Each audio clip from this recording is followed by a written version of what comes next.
একটা রেস্টুরেন্টে বসে আছে ঐশী। নার্ভাস ফিল হচ্ছে তার। এই প্রথম কোনো পাত্রের সাথে দেখা করতে এসেছে সে। 4 দিন আগে কলেজ থেকে বাসায় ফিরে দেখে মা দুজন ভদ্রমহিলার সাথে কথা বলছে।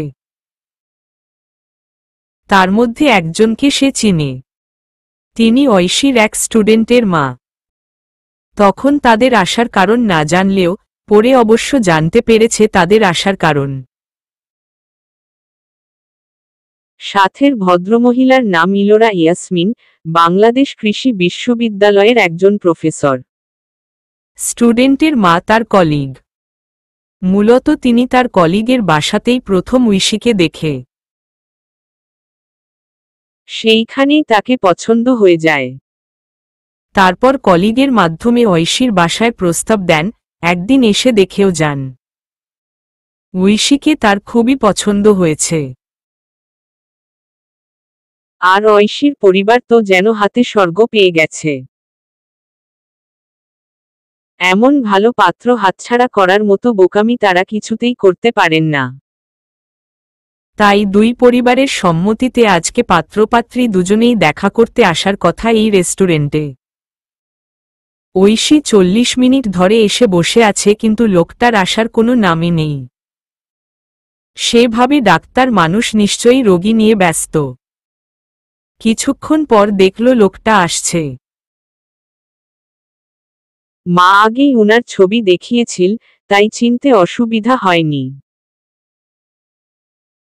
লোকটা এদিক ওদিক তাকিয়ে হয়তো তাকেই খুঁজছে। সে হাত নেড়ে তার দৃষ্টি আকর্ষণ করতেই লোকটা এসে তার সামনের চেয়ারে বসতে বসতে বলল, সরি, আসতে একটু লেট হয়ে গেল। I am extremely sorry. It's okay. যদিও আপনি একটু না পাক্কা 45 মিনিট লেট করেছেন, তবুও ব্যাপার না। I understand. মুচকি হেসে বলল ঐশী। জবাবে জয় লজ্জা মিশ্রিত একটা হাসি দেয় এবং মেনু কার্ডটা ঐশীর দিকে এগিয়ে দিয়ে হাসি মুখেই জিজ্ঞেস করে, অর্ডার করেননি নিশ্চয়ই? কি খাবেন অর্ডার করুন প্লিজ।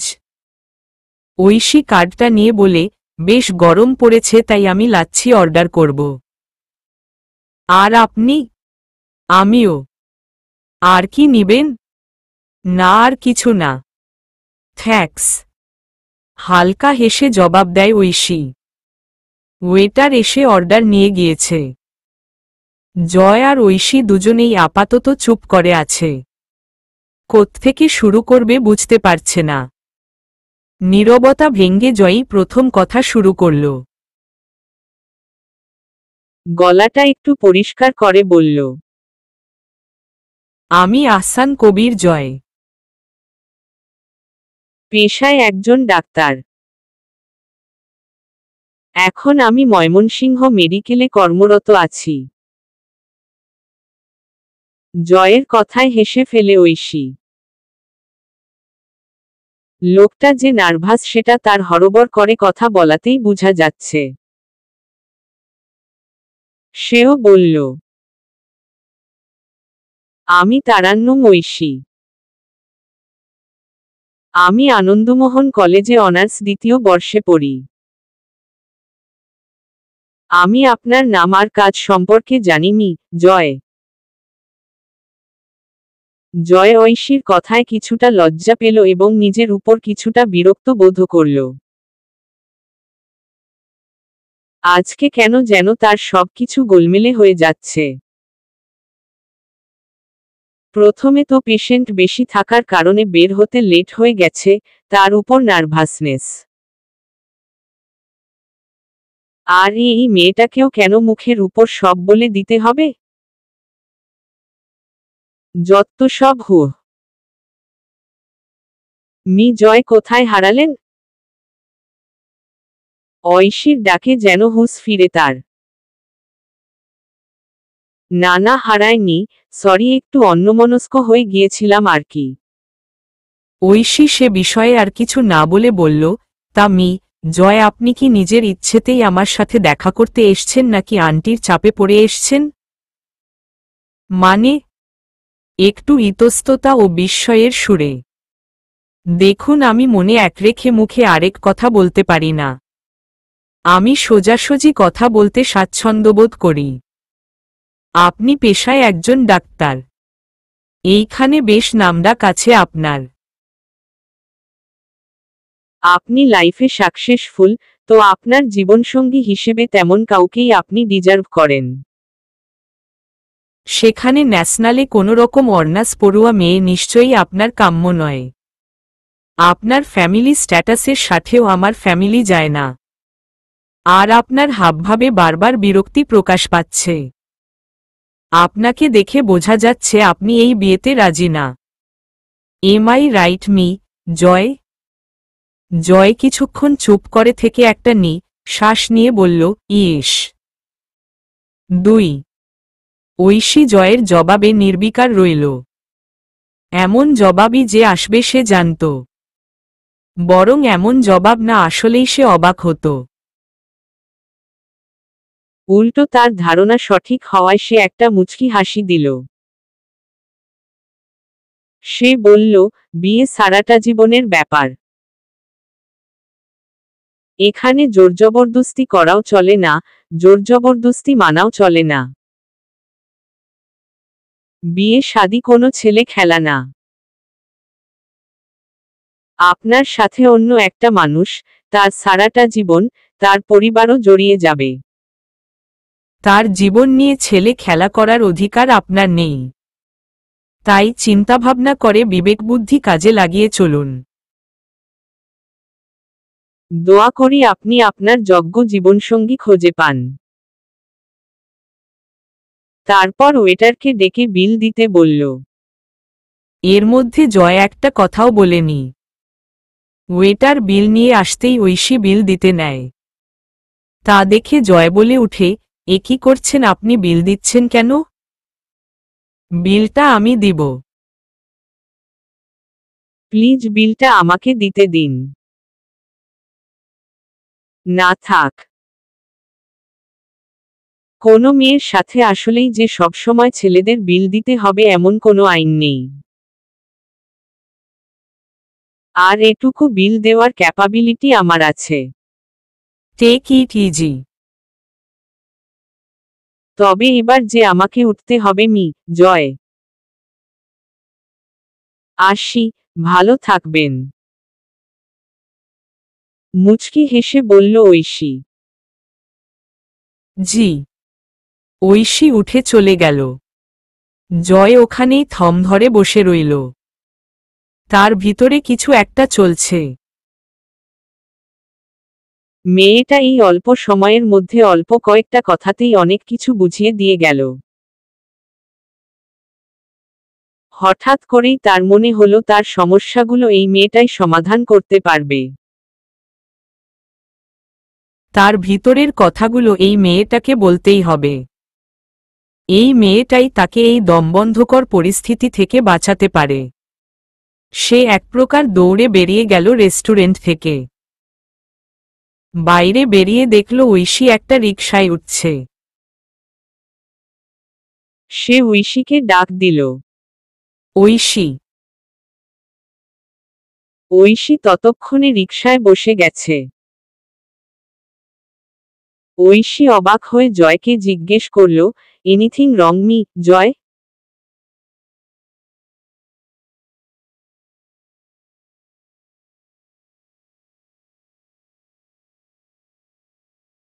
ঐশী, আমার আপনাকে কিছু বলার আছে। আমাকে কিছু সময় দিন। Please help me. ব্রহ্মপুত্র নদ, এক সময়কার সবচেয়ে খরস্রোতা নদ, আজ মৃতপ্রায়। তবুও এই নদের পার্কে কেন্দ্র করে গড়ে আছে অনেক মানুষের জীবিকা, অনেক মানুষের স্বস্তি। এই গরমের মধ্যেও নদের পাড়ে অনেক বাতাস। কোলাহলহীন শান্তিময় একটা পরিবেশ। নদের ধার ঘেঁষেই একটা পার্ক রয়েছে। ঐশী আর জয় নদের অপর পারে ঘাসের উপর বসে আছে। তখন জয় তাকে কিছু বলতে চেয়েছিল। এত করুণ আর অসহায়ভাবে বলল যে ঐশী আর না করেনি। তাই কিছুটা নিরিবিলি জায়গায় এসেছে। জয়ী প্রথম কথা বলল। একটা গল্প শুনবেন ঐশী? শুনতাই তো এলাম এখানে। আপনি বলুন, আমি শুনছি। মুচকি হেসে বলল সে। জয় একটা দীর্ঘশ্বাস ছেড়ে বলল, আমি একটা মেয়েকে পাগলের মতো ভালোবাসি। বলেই একটা মুচকি হাসল। অবাক হচ্ছেন? ঐশী মাথা নাড়িয়ে না করল। কিন্তু সেটা জয় খেয়াল করল কি না বোঝা গেল না। সে তার মতো করেই বলে চলল। অবাক হওয়ারই কথা, যার সাথে বিয়ের কথা চলছে সেই মেয়ের কাছে আরেক মেয়েকে ভালোবাসার কথা বলছি। But I am helpless. আমি মেয়েটার মাঝে এতটাই ডুবে গেছি যে আর কোনো কুল কিনারা পাচ্ছি না। মেয়েটা আমার ফুপুর ভাসুরের মেয়ে। আমার ফুপিমার শ্বশুরবাড়ি জয়েন্ট ফ্যামিলি। ছোটবেলা থেকেই আমি আমার ফুপিমার খুব ক্লোজ, তাই যাওয়া আসা হতো বেশি। আমি তখন ক্লাস 2 পড়ি। সেবার গরমের ছুটিতে ফুপিমার বাড়িতে যেতেই একটা ছোট্ট জীবন্ত পুতুল ফুপিমা আমার হাতে দিল। এত পিচ্ছি! আমি তো নিতেই ভয় পাচ্ছিলাম। পরে ফুপিমা ধরে ধরে রেখেছিল। যতদিন ওখানে ছিলাম সারাক্ষণ পুতুলটার সাথেই থাকতাম। অন্যবার গেলে অন্য কাজিনদের সাথেই খেলতাম, কিন্তু ওইবার সারাক্ষণ পুতুলের সাথেই থাকতাম। এটা নিয়ে ওরা খুব মজাও নিত। ছুটি শেষ হওয়ায় যেদিন ময়মনসিংহ ফিরছিলাম লুকিয়ে লুকিয়ে খুব কেঁদেছি জানেন। এরপর থেকে সুযোগ পেলেই ফুপিমার কাছে চলে যেতাম। আস্তে আস্তে পিচ্ছিটাও বড় হতে লাগলো আর ওর প্রতি আমার ভালো লাগাও বাড়তে লাগলো। এর মধ্যে আমার এইচএসসিও শেষ হয়ে গেল। ডাক্তার হওয়ার ইচ্ছে ছিল ছোট থেকেই, তাই নিজের স্বপ্ন পূরণের লক্ষ্যে লেগে পড়লাম। স্বপ্ন পূরণের লক্ষ্যে সফলও হলাম।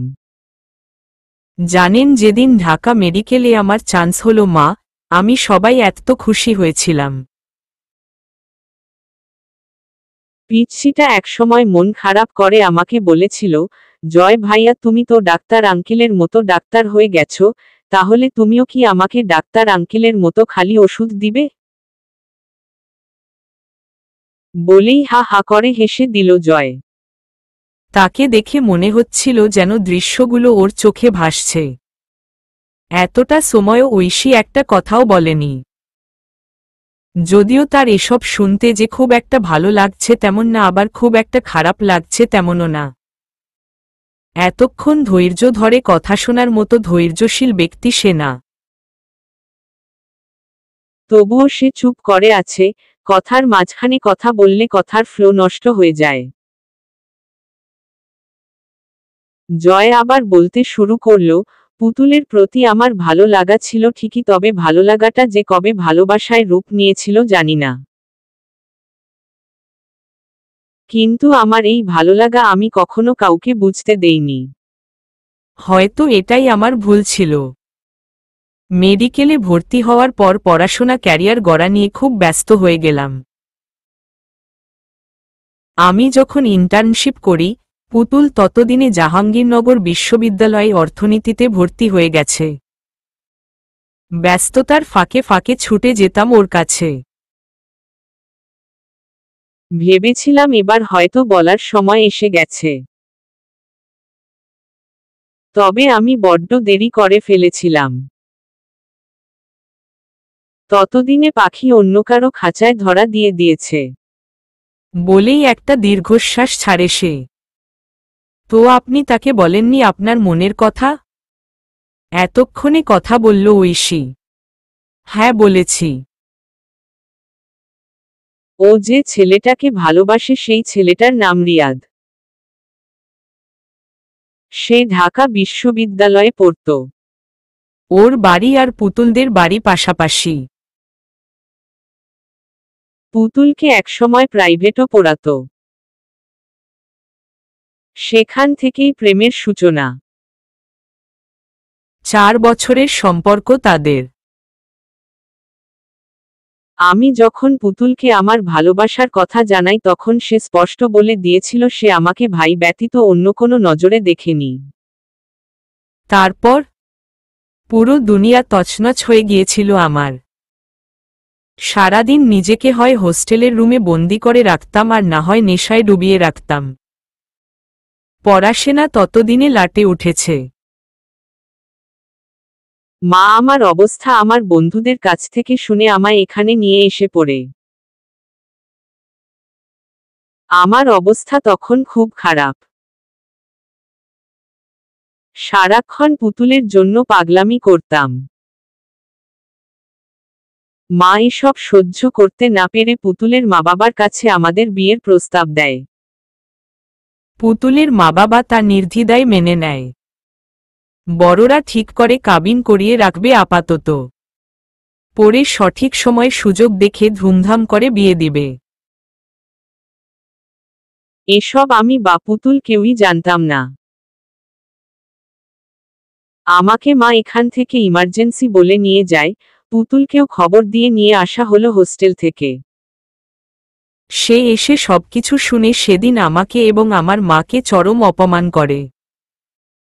পুতুল ভেবেছিল সবকিছু জানার পরেও আমি হয়তো এই কাজ করেছি। আমি সেদিন কোনোভাবেই তাকে বুঝিয়ে উঠতে পারিনি। তারপর ওই দিনের পর থেকে ওই বাড়ির সাথে আমাদের সম্পর্কটা নষ্ট হয়ে যায়। পুতুলের বাবা মা আমাদের কাছে অনেকবার ক্ষমা চেয়েছে। তাদের তো কোনো দোষ নেই, আমরাও ক্ষমা করে দিয়েছি। কিন্তু আগের সেই আন্তরিকতাটা আর নেই। ফুফুর সাথে কথা হয়, কিন্তু তবুও কোথাও যেন একটা সুর কেটে গেছে। ওই দিনের পর আমি আরো বেশি ভেঙে পড়ি। কিন্তু মা মুখের দিকে চেয়ে নিজেকে আবার গুছিয়ে নিতে শুরু করি। কোনো মায়ের কাছেই সন্তানের এমন অবস্থা কাম্য নয়। তাও যেখানে আমার মা একা সমাজের সাথে লড়াই করেছে। তাই নিজের পড়া কমপ্লিট করি। ট্রান্সফার করে এখানে এসে পড়ি। আর পুতুলের সাথে ওই দিনের পর থেকে আর কোনো দিন যোগাযোগ হয়নি। সত্যি বলতে ইচ্ছে করেনি। ঐশী আমার মা আমার জন্য কি তা আমি বলে বোঝাতে পারবো না। আমি কলেজে ভর্তি হওয়ার কয়েকদিন পরেই বাবা মারা যান। তখন থেকেই মা একা হাতে সবকিছু সামলে আসছে। আমার দেখভাল, পড়াশোনা, চাকরি, সংসার সব একা হাতে সামলে আসছে। আমার জন্য আমার মায়ের সেই অপমান আমার সহ্য হয়নি। এরপর আর কখনো ওর সাথে আর দেখা করার চেষ্টা করিনি। এমন না যে ইচ্ছা করেনি। অগিনতবার চেয়েছি ওর সাথে দেখা করি, কথা বলি, কিন্তু পরক্ষণেই মাকে করা ওর অপমানগুলো মনে হতো। আর তখন নিজেকেই খুব নীচ মনে হতো। ইভেন এখনো হয় জানেন। ওর কাছে ছুটে যেতে ইচ্ছা করে, ওকে দেখতে ইচ্ছা করে, ওর সাথে কথা বলতে ইচ্ছা করে। কিন্তু আমি চাই না, আমি এখন আর চাই না ওর কাছে যেতে, চাই না ওকে পেতে। আমি না পারছি মা কে করা অপমানগুলো ভুলতে আর না পারছি ওকে ভুলতে। মা জোরাজোরিতে আমি বিয়ে করতে রাজি তো হয়েছি, কিন্তু আমি কোনো মেয়েকে আমার স্ত্রী হিসেবে মেনে নিতে পারবো না। ভালোবাসতে পারবো না। আমি কি করব আমি কিচ্ছু বুঝতে পারছি না। আমি চোরাবালিতে আটকা পড়ে গেছি ঐশী, আমার দমবন্ধ হয়ে আসছে। আমি এই চোরাবালি থেকে মুক্তি পেতে চাইছি, কিন্তু যত মুক্তির আশায় ছটফট করছি তত তলিয়ে যাচ্ছি। তো ছটফট করা বন্ধ করে দিন। 4. ঐশীর কথায় নিজের কথা বন্ধ করে অবাক দৃষ্টিতে তার দিকে তাকালো জয়। ঐশী তার দিকে তাকিয়ে হালকা হেসে বলল, ছটফট করা বন্ধ করে দিন ডাক্তার সাহেব। আপনি জানেন না চোরাবালিতে পড়ে গেলে ছটফট করতে নেই? এতে মানুষ আরও তলিয়ে যায়। আপনিও সেই অবস্থাতেই আছেন। ছটফট না করে একটু শান্ত হন। আচ্ছা ডাক্তার সাহেব, আপনি কি সত্যিই চান না আপনার পুতুলের কাছে যেতে? আপনি বলছেন আপনি ওকে ভুলতে পারছেন না, কিন্তু আমার তো মনে হচ্ছে আপনি ওকে কখনো ভুলার চেষ্টাই করেননি। আপনি একটা সুপিরিয়র কমপ্লেক্সে ভুগছেন ডাক্তার সাহেব, সমস্যা থেকে পালিয়ে বাঁচতে চাইছেন। আপনি একটা পরিকল্পনা করেছিলেন যা সফল হবে কি না তার কোনো নিশ্চয়তা ছিল না। আপনার পুতুলকে পছন্দ ছিল, তাতে আদৌ ভালোবাসা ছিল কিনা আমি জানি না, কিন্তু তাকে নিয়ে আপনার ভবিষ্যৎ পরিকল্পনা ছিল। আপনি পুতুলকে পছন্দ করতেন, তাকে নিয়ে ভাবতেন, তাকে নিয়ে ভাবতে ভাবতে আপনার একসময় মনে হলো আপনি তাকে ভালোবাসেন। হয়তো সেটা সত্যি ছিল, কিন্তু তাতে কি? সেও যে আপনাকে নিয়ে সেম ভাবনা ভাবে এমন তো নাও হতে পারে। এটা আপনি ভাবেননি। আপনাদের মাঝে দূরত্ব ছিল। কেবল জায়গার দূরত্ব না, সবকিছুর দূরত্ব ছিল। বয়সের দূরত্ব ছিল, অবস্থানের দূরত্ব ছিল, অবস্থার দূরত্ব ছিল। এবং এখনো আছে। আপনি যেই পুতুলকে রেখে গেছিলেন সে তখনও বাচ্চা, তার এসব প্রেম ভালোবাসার জ্ঞান ছিল না। সে তো আপনাকে ভাই হিসেবেই ট্রিট করে এসেছে। একসময় তার জীবনে কেউ আসে এবং সে তাকে একসেপ্টও করে নেয়। এমনটা হওয়ারই ছিল। ও তো জানতো না আপনার অনুভূতি সম্পর্কে। চোখের আড়াল হলেই মনের আড়াল হয় মিজয়। আপনি কি চেয়েছেন কি চাননি সেটা কেন হয়নি এসব নিয়ে এখনো পড়ে থাকলে তো চলবে না। এই বলে কিছুক্ষণ চুপ রইল ঐশী। জয়ও কোনো কথা বলছে না। একটু পর আবার বলল, আপনি খুব বেশি এক্সপেক্ট করে ফেলেছিলেন মিজয়। আপনি ভেবেছিলেন পুতুলও হয়তো সেম অনুভূতি অনুভব করে আপনার জন্য, কিন্তু আপনি একবারও ভাবেননি ওপাশের মানুষটার এসব ভাবার বা বোঝার ক্ষমতা আছে কিনা। তার প্রত্যাখ্যান আপনি মেনে নিতে পারেননি। হয়তো কোনো মানুষই তার কাঙ্ক্ষিত মানুষটার কাছ থেকে প্রত্যাখ্যান মেনে নিতে পারে না। কিন্তু মানুষ এটা ভাবে না যে ওই মানুষটা তো বাধ্য নয়। তার তো আপনার উপর সেই অনুভূতি নাও থাকতে পারে। তাহলে শুধু শুধু কেন এক্সপেকটেশন বাড়াবো? তিক্ত হলেও সত্যি দোষটা আপনার ডাক্তার সাহেব। আপনি সত্যিটা একসেপ্ট করছেন না। পালিয়ে পালিয়ে সমস্যাগুলোকে আরো বাড়াচ্ছেন। আপনার মা কে বেশি কষ্ট আপনিই দিচ্ছেন, এটা কি একবারও আপনি ভেবে দেখেছেন? মার সম্মানের জন্য হয়তো আপনি বলছেন আপনি পুতুলকে চান না, কিন্তু একবারও তাকে ভুলার চেষ্টা করেননি। আপনি আন্টিকে কষ্ট দিতে চান না, কিন্তু সেই তো আন্টি কষ্টই পাচ্ছে। আপনার কাছে মনে হচ্ছে আপনি মুভ অন করেছেন, কিন্তু আপনি তো সেই একই জায়গায় দাঁড়িয়ে আছেন। কেবল আন্টি কেন, প্রায় সব মা বাবাই তো চায় যেন তার ছেলে মেয়ে সংসারী হয়। আপনার এই ছন্নছাড়া ভাবই তো ওনার কষ্টের কারণ। একা এক মানুষ হয়ে কতগুলো মানুষকে কষ্ট দিচ্ছেন ভেবে দেখুন তো একবার। বলে চুপ হয়ে গেল ঐশী। কিছুক্ষণ পর বলল, আর আমার মনে হয় আপনি চিন্তা করে নিজের বোধ বুদ্ধি দিয়ে কোনো কাজ করেন না।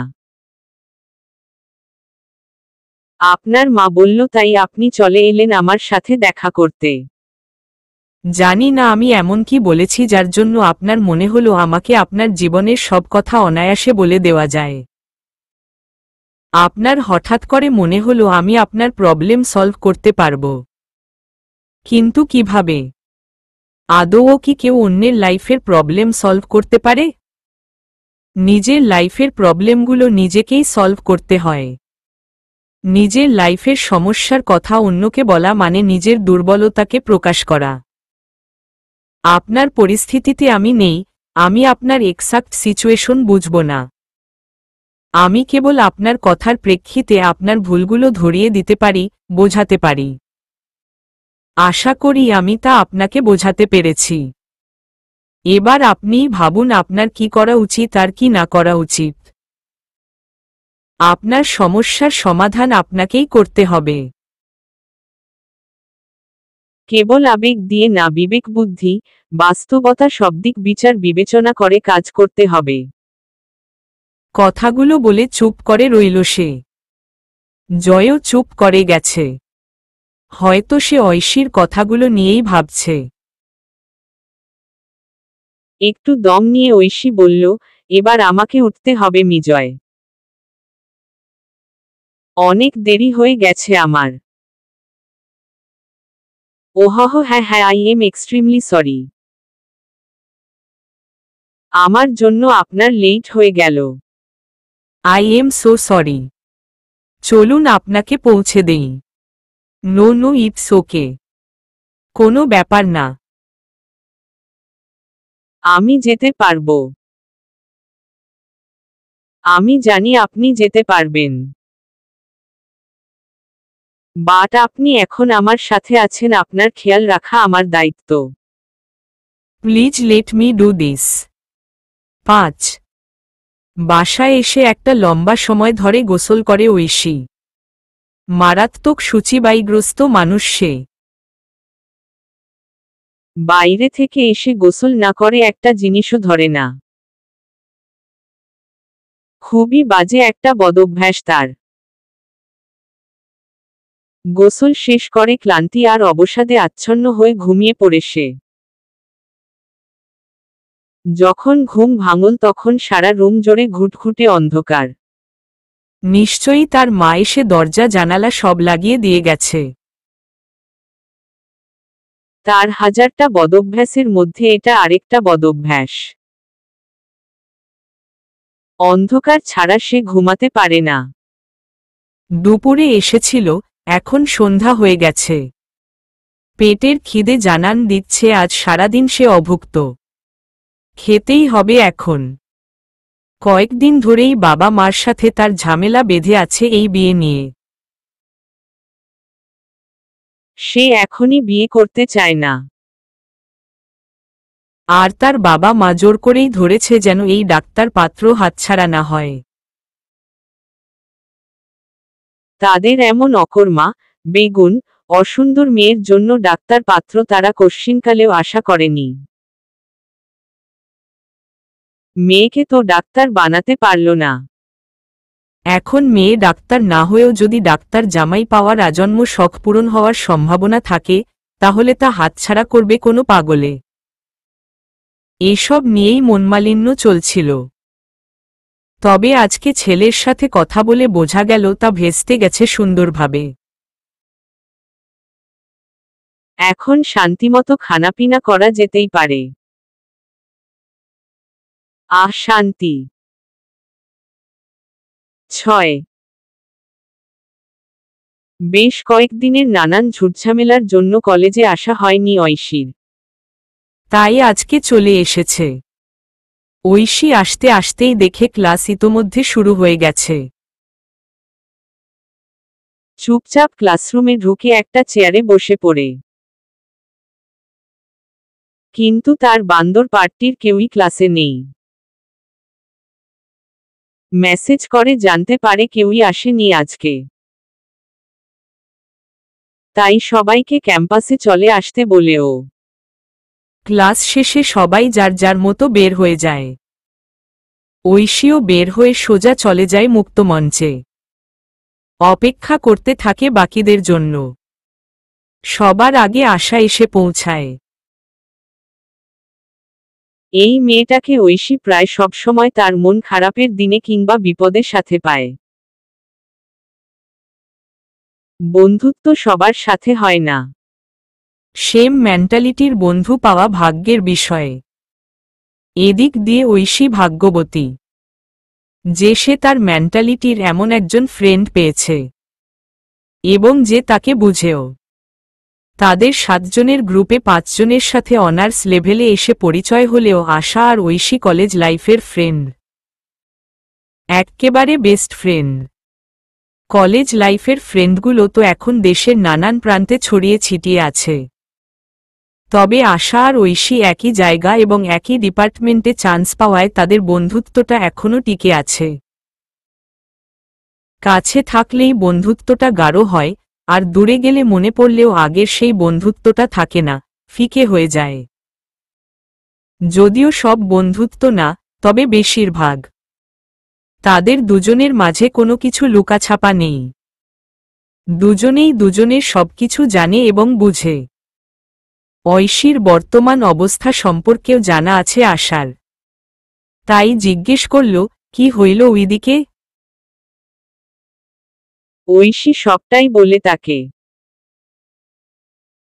সবটা শুনে আশা বলে,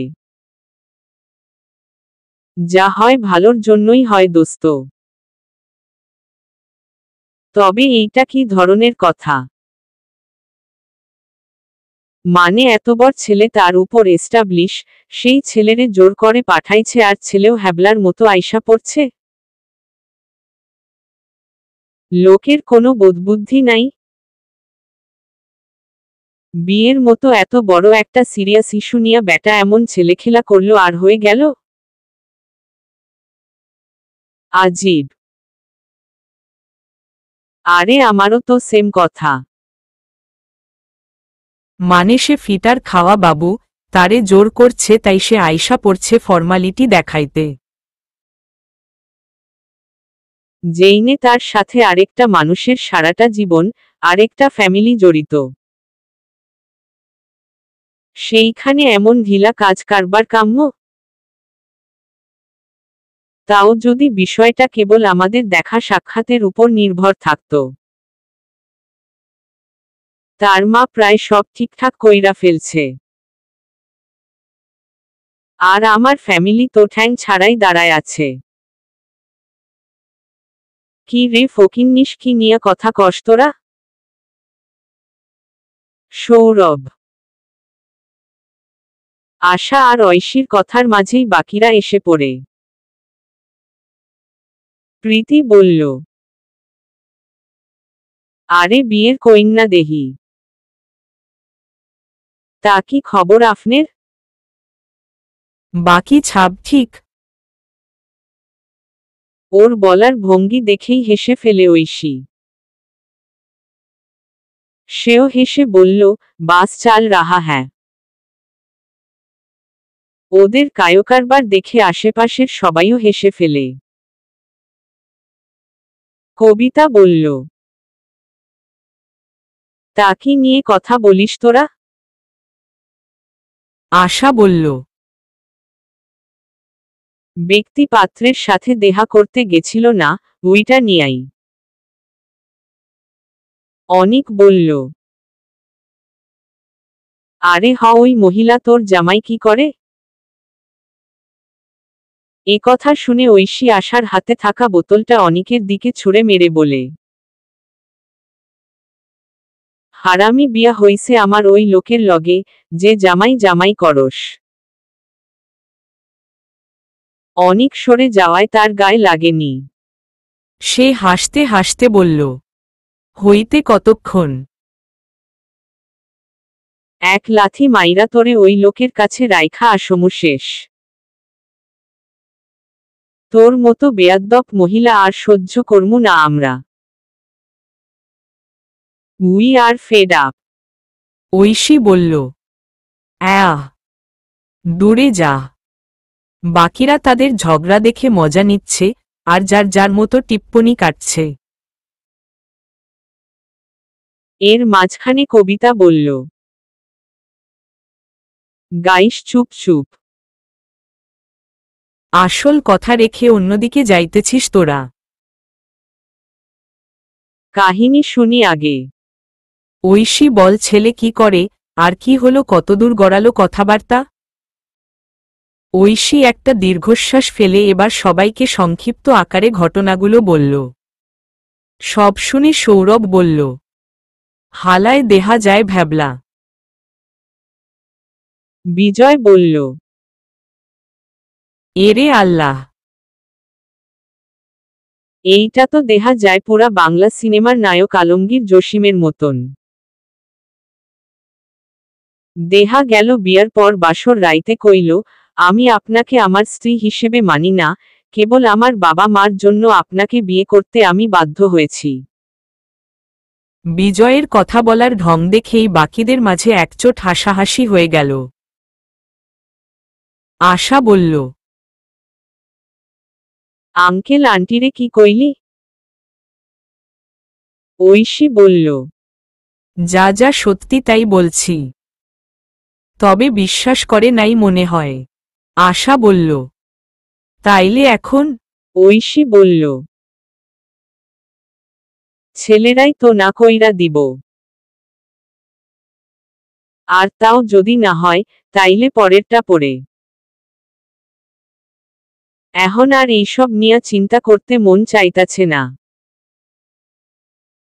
অনিক বলল, যাই কস ভাই, বিয়াটা হইলে কিন্তু জোশ হইত। ফ্রিতে ডাক্তার দেহাইলাম নি। বিজয়ের পাছাত ফুরা হইছে, যায়ে ফ্রিতে দেহাইয়া আইলাম নি। টাকা লাগতো না। অনিকের কথা শুনে বাকিরা আবারও একচোট হেসে নিল আর বিজয় রেগে কয়েকটা ঘুষি দিয়ে দিল। প্রীতি এবার ঐশীকে বলল, দোস্ত পোলাটা দেখতে কেমন? ছবি দেখা। ঐশী বলল, ছবি টবি নাই আমার কাছে। প্রীতি আবার বলল, ফেসবুক থিকা দেহা। ঐশী বলল, আমি গরিবস ডাটা নাই আমার ফোনে। প্রীতি মুখ মুচড় দিয়ে এবার তার ফোনটা এগিয়ে দিল। ঐশী তা নিয়ে সার্চ দিল, আহসান কবির জয় লিখে। আইডি পেয়েই কারাকারি লেগে গেল সবার মাঝে দেখার জন্য। প্রীতি তো দেখেই হা বলেই ফেলল, দোস্ত এত সুন্দর পোলা। ক্রাশ। সৌরভ বলল, ব্যাটারে তো দেহা যায় লায়ক লায়ক। সবাই আরও কিছুক্ষণ এটা নিয়ে গবেষণা করল। এরপর অনিক আবার ঐশীকে পয়েন্ট করে বলল, রাখে আল্লাহ মারে কে। পোলাটারে আল্লাহই বাঁচাইছে। নইলে এই পাগলারে বিয়া করলে পোলাটার জিন্দেগি পুরা কেরোসিন হয়ে যাইত গা। এ কথা শুনে ঐশী তার পায়ের জুতা খুলে ছুঁড়ে মারল অনিকের দিকে। অনিক সরে যাওয়ায় তার গায়ে না লাগলেও সেই জুতা নিয়ে সে আবার তা মাঠের দিকে জোরে ছুঁড়ে দিল। তা নিয়ে আবার শুরু হলো ঐশী আর অনিকের মাঝে চিল্লাচিল্লি। এভাবেই মজামাস্তি করার মাঝে ঠিক করল পার্কে যাবে সবাই। বন্ধু জিনিসটা ম্যাজিকের মতো কাজ করে। বন্ধুদের মাঝে থাকলে কোনো দিক দিয়ে সময় চলে যায় তার খোঁজই পাওয়া যায় না। বাংলাদেশ কৃষি বিশ্ববিদ্যালয়, আয়তনের দিক থেকে দেশের দ্বিতীয় বৃহত্তম বিশ্ববিদ্যালয়। চারপাশে সবুজে ঘেরা। ব্রহ্মপুত্র নদের পাশ ঘেঁষে অবস্থিত এই বিশ্ববিদ্যালয়। নদের পাশে সুন্দর বসার জায়গা করা আছে। সেখানেই বসে আছে ইলোরা ইয়াসমিন। আজকে হঠাৎ করেই তার জীবনের পাওয়া না পাওয়ার হিসাব নিকাশ করার ইচ্ছা হলো। এই বিশ্ববিদ্যালয়টা তার জীবনের সাথে ওতপ্রোতভাবে জড়িয়ে আছে। জীবনের বেশ বড় একটা সময় তিনি এই বিশ্ববিদ্যালয়ে কাটিয়েছেন। প্রথমে শিক্ষার্থী হিসেবে, এরপর শিক্ষিকা হিসেবে। জীবনের অনেক সুন্দর মুহূর্ত তিনি এখানে অতিবাহিত করেছেন। ইলোরা ইয়াসমিনরা 2 ভাই 2 বোন ছিলেন। দুজন ভাইই তার বড়। তিনি বাবা মার তৃতীয় সন্তান। সবার ছোট ছিল স্বপ্না। সেও মারা গেছে। আর রেখে গেছে তার মেয়ে স্মৃতিকে, যে তার কাছেই থাকে। স্মৃতিকে নিজের মেয়ের মতো বড় করছে সে। অবস্থাসম্পন্ন পরিবারে ইলোরা ইয়াসমিনের জন্ম। তার বাবা স্বপ্না ছোট থাকতেই মারা যায়। তার মা পুরনো আমলের হলেও মেয়েদের পড়াশোনার বিষয়ে খুবই তৎপর ছিলেন। তাই আজ সে দেশের একটা সর্বোচ্চ বিদ্যাপীঠের শিক্ষিকা। সমাজে তার এক আলাদা সম্মান আছে। তবে এর পিছনে আরেকজন মানুষ আছে, যার অবদানের কোনো তুলনা হয় না। তার জীবনসঙ্গী, তার স্বামী আহসানুল্লাহ কবির, যিনি পেশায় সেনাবাহিনীর মেজর ছিলেন। আজ কতগুলো বছর হলো তাকে একা ফেলে চলে গিয়েছেন তিনি। মাঝে মাঝে তার খুব রাগ হয়, কেন চলে গেল লোকটা। তাদের কত স্বপ্ন আর পরিকল্পনা ছিল, যা কেবল স্বপ্ন আর পরিকল্পনা হয়েই রয়ে গেল। তা আর বাস্তবায়ন করা হলো না। সব দায়িত্ব, কর্তব্য তার কাঁধে ফেলে চলে গেছেন তিনি। আর তার সবচেয়ে অমূল্য সম্পদ, তাদের দুজনের অংশ জয়কে তার কাছে স্মৃতি হিসেবে রেখে গেছেন। তার চলে যাওয়ায় কতটা অসহায় হয়ে পড়েছিলেন তিনি। তিনি কি করবেন না করবেন কিছু বুঝে উঠতে পারছিলেন না। নিজের জীবনের প্রথম এবং একমাত্র ভালোবাসার প্রেমিক পুরুষকে হারিয়ে তিনি নিজেকে সামলাবেন, নাকি বাবা অন্তঃপ্রাণ ছেলেকে সামলাবেন কিছু বুঝে উঠতে পারছিলেন না। তার উপর দুসময়ে নিজের আপন ভাইদের দ্বারা ষড়যন্ত্রের শিকার হচ্ছিলেন। তার ভাইরা চাইত ছলাকলা করে তার সম্পত্তি হাতিয়ে নিতে। সরাসরি কখনো বলেনি, তবে 19-20 বুঝিয়ে কথার প্যাচে ফেলতে চাইত। একে তো সদ্য স্বামীহারা নারী, নিজের এবং ছেলের ভবিষ্যৎ নিয়ে চিন্তিত, তার উপর আপন মানুষদের এমন নিকৃষ্ট রূপ দেখে তিনি হতবাক হয়ে গিয়েছিলেন। সে সময় তার পাশে দাঁড়ায় আকলিমা আক্তার, আহসানুল্লাহর একমাত্র বোন। তাদের আর কোনো ভাইবোন নেই। ইলোরা ইয়াসমিনের শ্বশুর শাশুড়িও বেঁচে নেই। তার দুসময়ে একমাত্র তিনিই তার পাশে দাঁড়িয়েছিলেন। ইলোরা এবং আকলিমা দুজনের মাঝের সম্পর্ক সবসময়ই সুন্দর ছিল। সেই মিষ্টি মধুর সম্পর্ক আজ ফিকে পড়ে গেছে। পুতুলের ঘটনার পর আকলিমা আক্তারের সাথে তাদের সম্পর্ক কিছুটা মিয়ে গেছে। যখনই কথা বলে আকলিমা আক্তার খুব অপরাধীর মতো কথা বলে। তিনি তার ভাইপোর জীবনের এই অবস্থার জন্য নিজেকে দায় করে। ইলোরা ইয়াসমিন অনেক বুঝিয়েছে, তবে আকলিমা আক্তারের দ্বিধা কাটে না। আহসানুল্লাহ সাহেব মারা যাওয়ার পর এই ঘর সংসার, জয়ের দেখাভাল, পড়াশোনা, চাকরি সব একা হাতে সামলেছেন তিনি। সহজ ছিল না এই পথ। এর মধ্যে ছেলের জীবনে ঘটে যায় এক ট্র্যাজেডি। পুতুলের প্রত্যাখ্যান পাওয়ার পর জয় তার জীবনটা কেবল একটা ছকের মধ্যে আটকে ফেলেছিল। প্রথম কয়েক মাস তো রাতদিনের খোঁজ খবরও ছিল না তার। এরপর যখন একটু ধাতস্থ হল তখন কেবল হসপিটাল টু বাসা আর বাসা টু হসপিটাল, এইটুকুই ছিল তার গন্তব্য। বাসাতেও যতক্ষণ থাকত ততক্ষণ নিজের রুমেই ঝিম মেরে থাকত। বাকি দুনিয়াদারির কোনো হুঁশ জ্ঞান ছিল না। ছেলের এমন অবস্থা দেখে ইলোরা ইয়াসমিন হতাশায় ডুবে যান। ছেলের সাথে তিনি কথাও বলতে চেয়েছেন, কিন্তু জয়ের হদিস পাওয়াটাই মুশকিল হয়ে গিয়েছিল। সারাক্ষণ হসপিটালে পড়ে থাকত আর বাসায় এলে নিজের ঘরে বন্দী হয়ে থাকত। তাও যতবার তিনি গিয়েছেন কথা বলতে ততবার ছেলের বিষণ্ণ ভগ্ন চেহারা দেখে আর কিছু বলার ভাষা খুঁজে পেতেন না। তার সুদর্শন রাজকুমারের কি হাল হয়েছে এটা দেখেই তার দম বন্ধ হয়ে যেত। তাই নিজের কিছু শুভাকাঙ্ক্ষীর কথা অনুযায়ী ছেলের বিয়ে দেওয়ার জন্য উঠে পড়ে লাগে। যদিও তিনি আরও কিছু সময় দিতে চেয়েছিলেন, কিন্তু সবার কথা শুনে ভেবে দেখলেন নতুন কারো আগমনে ছেলের জীবনে পরিবর্তন আসতেও পারে। সেই ভাবনা থেকেই বিয়ের তোড়জোড় শুরু করেন। সেই সূত্রেই এক কলিগের বাসায় গিয়েছিলেন তিনি। সেখানেই দেখেন ঐশীকে। সাধারণ বেশভূষার কিছুটা গম্ভীর, কিছুটা উচ্ছল একটা মেয়ে। প্রথমবারেই দেখে কেন জানি মনে হলো মেয়েটার মাঝে অসাধারণ কিছু আছে। দেখতে বাকি ৮-১০টা গড়পড়তা বাঙালি নারীর মতো হলেও মুখে, কথাবার্তায় এবং চলাফেরায় এক অদম্য আত্মবিশ্বাসের ছাপ।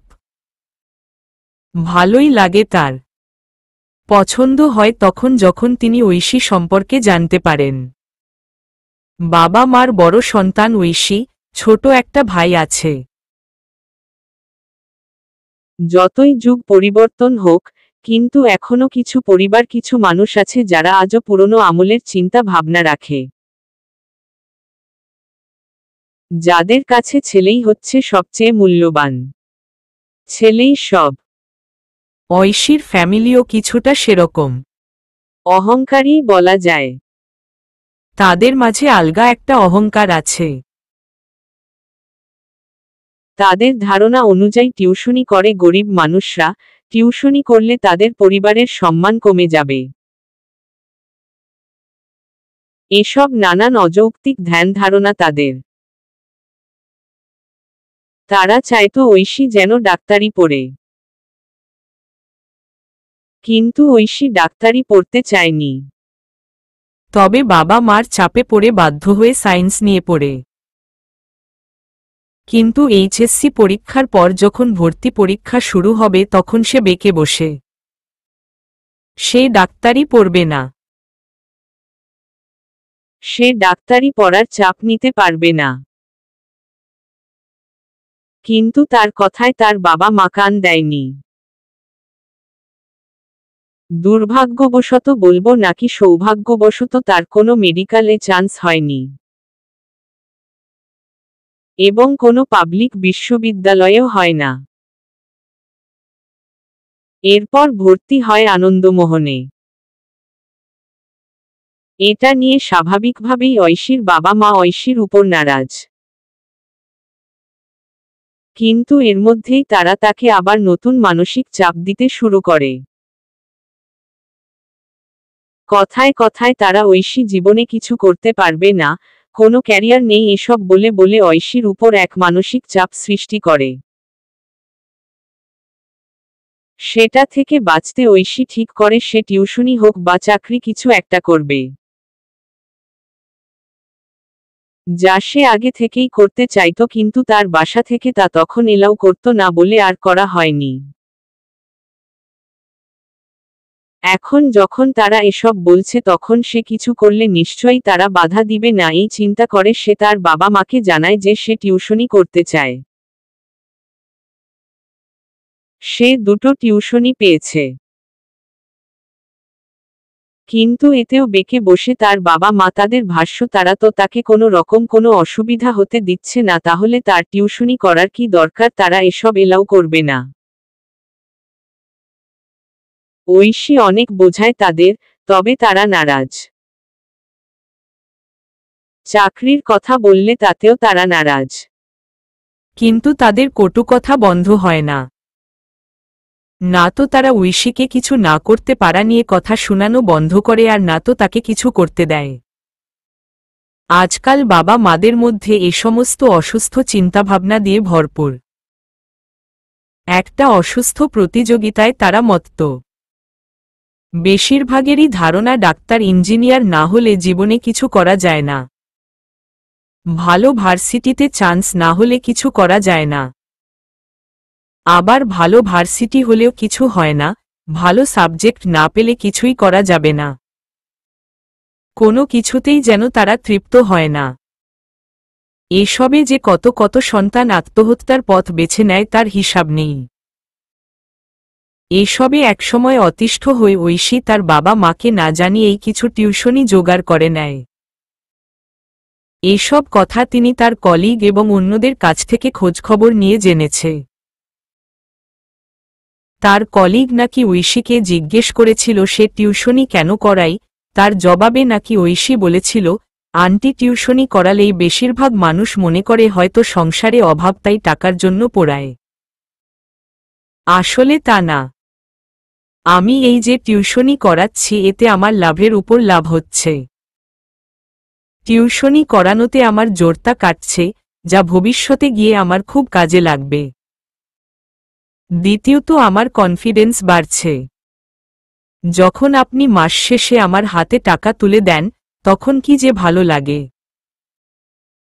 মনে আলাদা একটা শক্তি আসে। প্রায় 1 বছর ধরে পড়াচ্ছি তবুও প্রতি মাসে আমার সেম অনুভূতি হয় টাকা পেলে।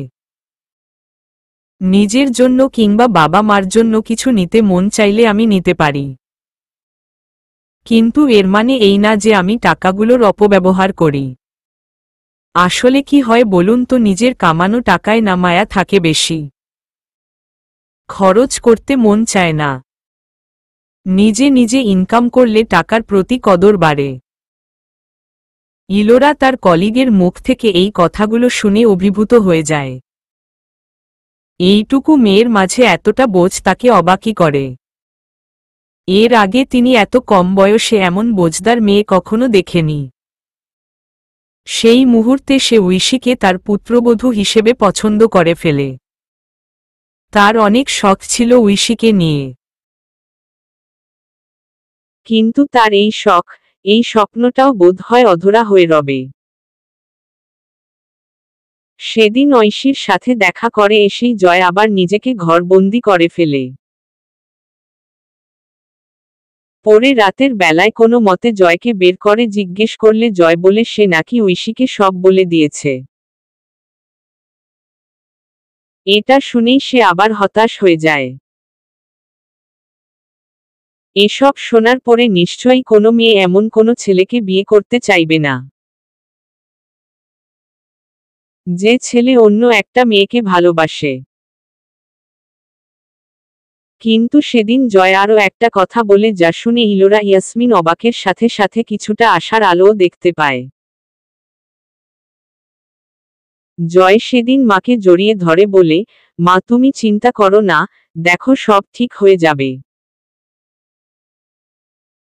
আমাকে একটু টাইম দাও। কথা শোনার পর তিনি আর কখনো ঐশীর বিষয় কিংবা বিয়ে বিষয়ক কোনো কথা বলেনি। তিনি লজ্জায় ঐশীর বাবা মাকেও আর ফোন করতে পারেনি। কি বলতেন তিনি ফোন দিয়ে? বলার মতো কোনো মুখই যে তার নেই। তবে সেদিনের পর থেকে জয়ের মাঝে বেশ পরিবর্তন লক্ষ্য করছেন তিনি।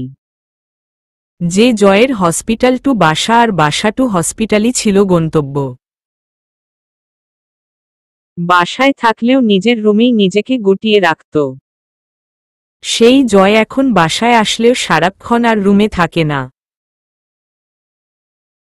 এখন সে আবার আগের মতো মায়ের সাথে সময় কাটায়, স্মৃতির সাথে সারাক্ষণ খুনসুটিতে মেতে থাকে। মা বোনের জন্য স্পেশাল রান্না করে। বন্ধুদের সাথে সময় কাটায়, যাদের সাথে বিগত বছর দুই কোনো কথায় বলতো না, একমাত্র তার বন্ধুরা জোরাজোরি না করলে। টুকটাক গিটার বাজায়, যেই গিটার সে পুতুলের কাছ থেকে প্রত্যাখ্যান পাওয়ার পর ভুলেও ছুঁয়ে দেখেনি।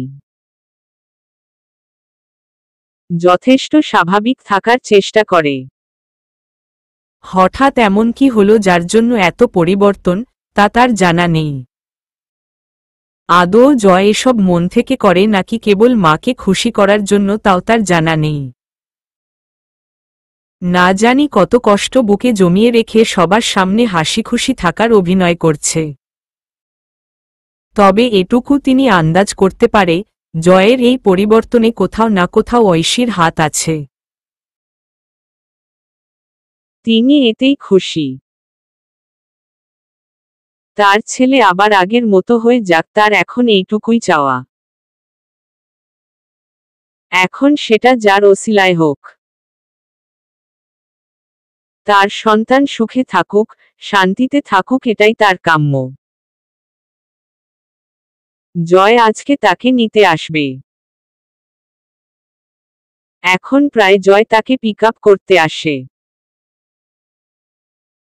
তাকে এবং স্মৃতিকে নিয়ে ঘুরতে বের হয়। এগুলো জয় আগে করত। তিনি চান অভিনয় নয়, জয় মন থেকে নিজে খুশি হয়ে সব করুক। ভালো থাকুক। 8 ইলোরা ইয়াসমিন এর অতীত মন্থনের মাঝেই জয় কল করে। সে জয়কে তার অবস্থান বলে দেয়। একটু পর জয় নদের ধারে চলেও আসে। এসে দেখে তার মা সিমেন্টের তৈরি বেঞ্চে উদাস ভঙ্গিতে বসে একদৃষ্টিতে সামনে তাকিয়ে আছে। জয় গিয়ে তার মার পাশে বসে এবং জিজ্ঞেস করে, কি ভাবছ মা? তোমার কি শরীর খারাপ? জয়ের কথা ইলোরা ইয়াসমিন ছেলের দিকে তাকায়। কিছুক্ষণ চেয়ে থেকে মুচকি হেসে বলে, না কিছু না, আমার শরীর ঠিক আছে। তাহলে এভাবে উদাস হয়ে এখানে বসে আছো কেন? ফ্যাকাল্টিতে গিয়েও তোমাকে পাইনি। কি হয়েছে মা? ইলোরা ইয়াসমিন হালকা হেসে বললেন, কিছু হয়নি। তারপর একটা দীর্ঘশ্বাস ফেলে বললেন, আজ একটু অতীতের স্মৃতিচারণ করছিলাম আর কি। তোর বাবার কথা মনে পড়ছে। অবশ্য তোর বাবাকে আমি ভুলিই বা কখন। তবে আজকে ভিতরে ভিতরে কেমন জানি লাগছে বুঝলি। খুব অস্থির অস্থির লাগছে। সবকিছু এমন এলোমেলো কেন হয়ে গেল বলতো? প্রথমে তোর বাবা আমাদের ছেড়ে চলে গেল, আমাদের একা করে দিয়ে। তারপরও যখন তার বেদনা বুকে সামলে নিয়ে বাঁচতে শুরু করলাম তখন তোর। এটুকু বলেই চুপ করে গেলেন। তার কেন জানি আজকে বুক চিরে কান্না পাচ্ছে। তার বারবার মনে হচ্ছে সুখ কেন চিরস্থায়ী হয় না। সুখের সময়, খুশির সময়গুলো এত অল্প সময়ের জন্য কেন আসে? জয় তার মার না বলা কথা বুঝেছে। সারাটা জীবন মা কম তো কষ্ট করেনি। ভিতরে ব্যথা নিয়ে সবসময় হাসি মুখে শক্ত হয়ে থেকেছে। মা বাবার সম্পর্কটা কতটা মধুর ও মজবুত ছিল তা তো জানা আছে জয়ের। বাবাকে হারিয়ে যখন ওকে নিয়ে বাঁচতে শুরু করল তখন সেই ছেলেই তাকে আঘাত দিয়ে দিল।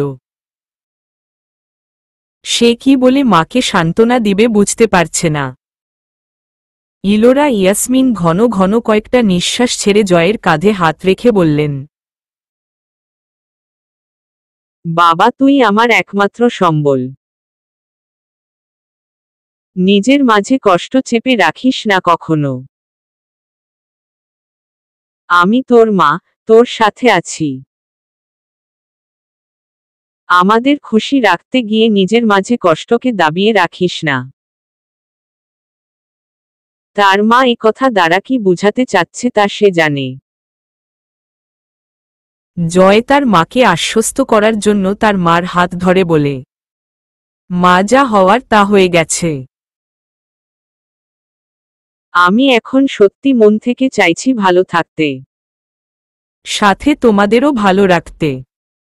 Trust me. কষ্ট লাগছে এটা ঠিক, তবে আমি সেই কষ্টটাকে কাটিয়ে উঠতে চাইছি। এটা করতে আমার কিছু সময় লাগবে, তবে আমি জানি এই সময়টা আমি পার করে ফেলব। আমি নিজেও আর কষ্ট পাব না, তোমাদেরকেও পেতে দেব না। বলে সে তার মার হাতে একটা চুমু খায়। ছেলের কথা শুনে ইলোরা ইয়াসমিনের আজ সত্যি খুব ভালো লাগছে। যাক, ছেলেটা তাহলে সত্যি সত্যি খারাপ সময়টা থেকে বের হতে চাচ্ছে। এতদিন তো খারাপ সময়টাকে জাকিয়ে রেখে বেঁচেছিল। তিনি খুশি হয়ে ছেলের মাথায়, মুখে হাত বুলিয়ে দেন। জয় মার দিকে তাকিয়ে একটা মিষ্টি হাসি দেয়। এরপর বলে, মা ফুচকা খাবে? ইলোরা ইয়াসমিন হেসে মাথা নাড়িয়ে সায় দেয় ছেলের কথায়। জয় মাকে ওয়েট করতে বলে ফুচকা আনতে চলে যায়। কিছুক্ষণ পর 2 প্লেট ফুচকা নিয়ে এসে 1 প্লেট মার হাতে দিতে গিয়েও সরিয়ে নেয়। আর বলে, শোনো, কেবল আজকের জন্য, আজকের পরে কিন্তু এসব ভুলেও মুখে নেওয়ার কথা চিন্তাও করবে না। এসব খেলে শরীর খারাপ করে। আজকে কেবল তোমার মন ভালো করার জন্য দিচ্ছি, তবে এরপর আর না। দরকার বুঝলে আমি নিজেই খাওয়াবো। ছেলের কথায় ইলোরা ইয়াসমিন তার দিকে অসহায় চোখে তাকায়। তবে জানে মেনে না নিয়ে কোনো উপায় নেই। তাই মেনে নিলেন। এতে জয় তাকে তার প্লেটটা দিয়ে নিজেও তার পাশে বসে পড়ল। একটা মুখে দিয়ে বলে উঠল, দাঁড়াও একটা ছবি তুলে নেই। তোমার আদরের মেয়েকে গিয়ে দেখাবো তাকে ছাড়াই আজকে আমরা মাছেলে ফুচকা পার্টি করেছি। বলেই একটা দুষ্টু হাসি দিল। ইলোরা ইয়াসমিনও ছেলের সাথে হেসে ছেলের কাঁধে আলতো একটা চড় দিয়ে বলল, বাসায় গিয়ে আবার দুটোতে মিলে শুরু করবি, তাই না? আজকে এমন কিছু হলে তোর পিঠে আমি ডাল ঘুটনি ভাঙব দেখিস। এভাবেই হালকা দুষ্টু মিষ্টি কথাবার্তা বলে জয় তার মাকে নিয়ে বাসায় যাওয়ার উদ্দেশ্য বাইকে করে রওনা হয়। 9 রাত প্রায় 10টার বেশি হয়েছে। জয় তার নিজের রুমে এ মাথা থেকে ও মাথা পায়চারি করছে। সে ডিসিশন নিতে পারছে না। সে ঐশীর সাথে কথা বলতে চায়। ঐশীর সেদিনের কথাগুলো তার মাঝে সত্যিই পরিবর্তন এনেছে। সত্যিই সে এতদিন পুতুলকে ভুলার কোনো চেষ্টাই করেনি। সে পুতুলকে কখনো ভুলতেই চায়নি।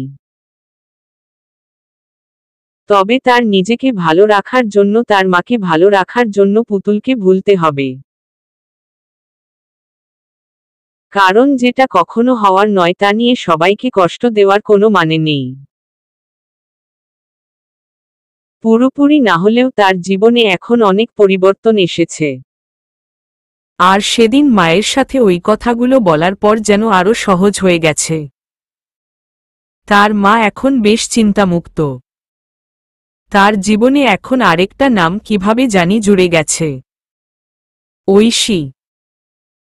বড়জোর 1-1.5 ঘন্টা তারা একসাথে কিছুক্ষণ কথা বলেছিল। এটুকু সময়ই মেয়েটা তার মাঝে বেশ বড় একটা ছাপ ফেলে গেছে। সে ঐশীর সাথে কথা বলতে চায়। ওই দিনের পর থেকেই এই চাওয়াটা। সে জানে এই চাওয়ার কোনো মানে নেই। তবে আজকে হসপিটাল থেকে আসার সময় রাস্তায় ঐশীকে দেখেছে।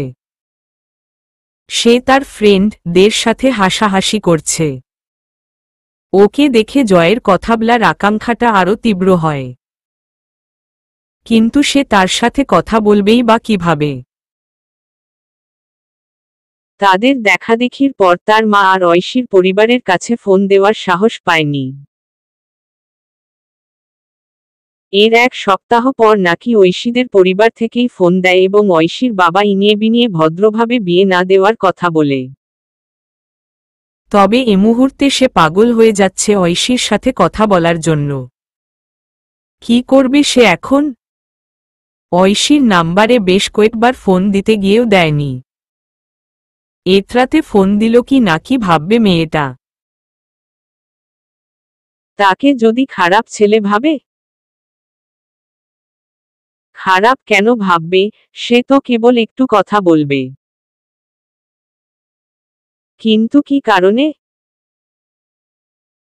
আর ঐশী বা তার সাথে কথা বলবে কেন?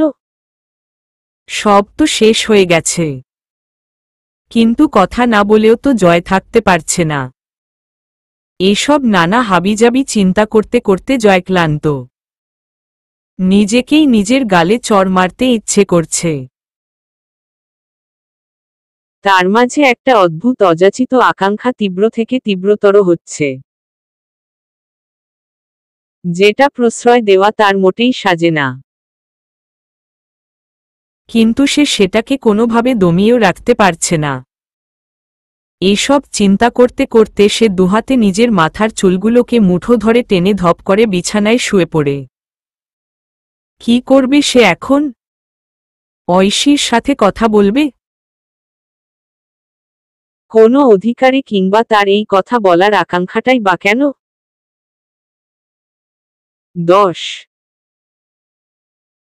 সকালবেলা জয় এবং তার কলিগ কাম বেস্ট ফ্রেন্ড সিয়াম এবং ফয়সালের সাথে হসপিটালের ক্যান্টিনে বসে চা পান করছে। সিয়াম বারবার জয়ের দিকে তাকাচ্ছে আর চায়ের কাপে চুমুক দিচ্ছে। জয় সেটা দেখেও না দেখার ভান করে চা পান করছে আর ফোন স্ক্রোল করছে। সিয়াম কিছুক্ষণ পর বলে, তা তুই ওই মেয়েটার সাথে দেখা করতে চাস? ওকে বলে আরো কিছুক্ষণ চুপ থাকে। তারপর আবার বলে, তা কেন দেখা করতে চাস? আইমিন কি বলবি? কি কারণে এত উতলা হচ্ছিস তুই? উতলা মানে? আমি জাস্ট থ্যাঙ্কস বলতে চাই ওনাকে। সে সত্যিই আমাকে সঠিক পথটা বেছে নিতে সাহায্য করেছে। তার জন্য আমার মাঝে বেশ পরিবর্তন এসেছে। তুই কি সেটা অস্বীকার করতে পারবি? তাই আমি তাকে একটা থ্যাঙ্কস দিতে চাই, যেটা সে ডিজার্ভ করে, দ্যাটস ইট। এটার জন্য এতটা জেরা করার কি আছে রে ভাই? দ্যাটস ইট না? ব্যাটা তুই কালকে রাতে 7 বার কল দিছস। দিয়া সেই একই প্যাচাল পারছস। তোর হাবভাবে স্পষ্ট তুই মেয়েটার সাথে কথা বলার জন্য মরে যাইতেছিস। আর বলিস দ্যাটস ইট? আর ওই মেয়ে তোর সাথে কথা বলবেই বা কেন? হ্যাঁ, এমনও তো হতে পারে তোর কথা তার মনেই নেই। সে কি এইগুলা নিয়ে বসে আছে নাকি তার আর কোনো কাজকাম নাই? আর থ্যাঙ্কস বলতে চাস বলে দে। মেসেজে একটা থ্যাঙ্কস বলতে এত সেন্টি খাওয়ার কি আছে? বলে দে থ্যাঙ্কস, শেষ খাতাম। এত দেখাদেখি করার কি আছে? ফয়সাল বলল। হুমম এত উতলা হওয়ার কি আছে, মেসেজ পাঠায় দিলই তো শেষ হতো। সিয়াম বলল। ভাই তোরা বিষয়টা বুঝতেছিস না। বিষয়টা একটু। জয় কথা বলতে বলতেই আটকে গেছে। সে কাউকে বোঝাতে পারছে না তার মাঝে কি চলছে। হইছে, থাক, আর বলা লাগবে না। তুই ওই মেয়েটার সাথে দেখা করতে চাইছিস, এইটাই হচ্ছে মেইন কথা। বাট তুই যে বাহানা দেখাচ্ছিস আসল কারণ ওটা না। তা আমরা বুঝতেছি। কিন্তু তুই সেটা মানতে চাইছিস না, না হলে ওই মেয়ে যা বলছে তোকে তা আমরা গত 2-2.5 বছর ধরে বলে আসছি। বাট তুই বিষয়টা বুঝিস নাই। পোলা মানুষ তো আমরা, তাই আমাদের কথা তোমার মনে ধরে নাই। বলেই একটা মুখ মুচড়া দেয় ফয়সাল। শেষের কথা শুনে জয় রাগী দৃষ্টিতে তাকায় ফয়সালের দিকে। ফয়সাল তাতে গুরুত্ব না দিয়ে আপন মনে তার চা শেষ করতে থাকে। সিয়াম ফয়সালের কথা শুনে তার হাসি চাপিয়ে জয়কে বলে, জয় লিসেন, তুই কি মেয়েটাকে পছন্দ করিস? তুই কি বিয়ের বিষয়টাকে এগিয়ে নিয়ে যেতে চাইছিস? দেখ তুই পুতুলের বিষয় নিয়ে কতটা সিরিয়াস, কতটা পাগল তা আমাদের জানা আছে। এখন একটা মেয়ের সাথে কিছুক্ষণ কথা বলে আজ 2 মাস পর এসে তুই তার সাথে দেখা করার জন্য পাগল হয়ে যাচ্ছিস, এর কোনো মানে হয়? বিষয়টা জাস্ট তোর আবেগ ছাড়া কিছুই না। তুই যদি একান্তই ধন্যবাদ দিতে চাস, তাহলে মেসেজ করে বলে দে। ব্যাস হয়ে গেল। আর মেয়েটা সত্যি সেটা ডিজার্ভও করে। আই মাস্ট সে মেয়েটা অত্যন্ত বুদ্ধিমতী, বাস্তবমুখী, এবং বেশ দারুণ একজন মানুষ। টেক ইউর টাইম, সময়ই বলে দেবে সবকিছু। সিয়ামের কথা শুনে জয় এবার চুপ হয়ে গেল। সিয়ামের কথাগুলোও ফেলে দেওয়ার মতো না, হুট করে একটা মেয়ের সাথে দেখা করার জন্য এতটা পাগল হওয়ার কোনো মানে নেই। না না, ওর এসব বিষয় থেকে বেরিয়ে আসতে হবে। তবে সবই কি তার আবেগ? বয়স তো কম হলো না, এই তো বছর 2 পরে 30-এর ঘরে পড়বে। এই বয়সেও এত আবেগ, সে আজকাল এত সিদ্ধান্তহীনতায় কেন ভোগে? ফয়সাল যেন তার মনের কথাগুলো শুনে নেয়। ফয়সাল জয়ের কাঁধে হাত রেখে বলে, দেখ জয়, আমরা জানি তুই কেমন, তোর পরিস্থিতি কেমন।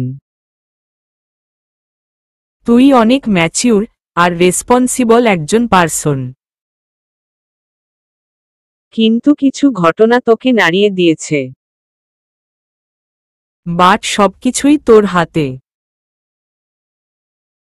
এটা থেকে তুই নিজেই নিজেকে রিকভার করতে পারিস। নিজেকে সবসময় ছোট ভাবিস না। You are such a genius ইয়ার। তোর কেবল এখন একটাই ওষুধ, সময়। সময় দে, দেখবি সব ঠিক হয়ে যাবে। সময়, হ্যাঁ সময় সবচেয়ে বড় মহৌষধ। সব ক্ষেত্রে কিছু সময় দেওয়া প্রয়োজন। হোক নিজেকে কিংবা অন্যকে। Time is the best healer. দেখা যাক সময় এবং উপরওয়ালা কার ভাগ্য কি লিখে রেখেছেন। মাত্র ক্লাস শেষ করে বেরিয়েছে ঐশী। বাকিদের কাজ থাকায় বাকিরাও চলে গেছে আজকে তাড়াতাড়ি। তাকেও টিউশনি পড়াতে যেতে হবে, তবে তার হাতে এখনো বেশ অনেকটা সময় আছে।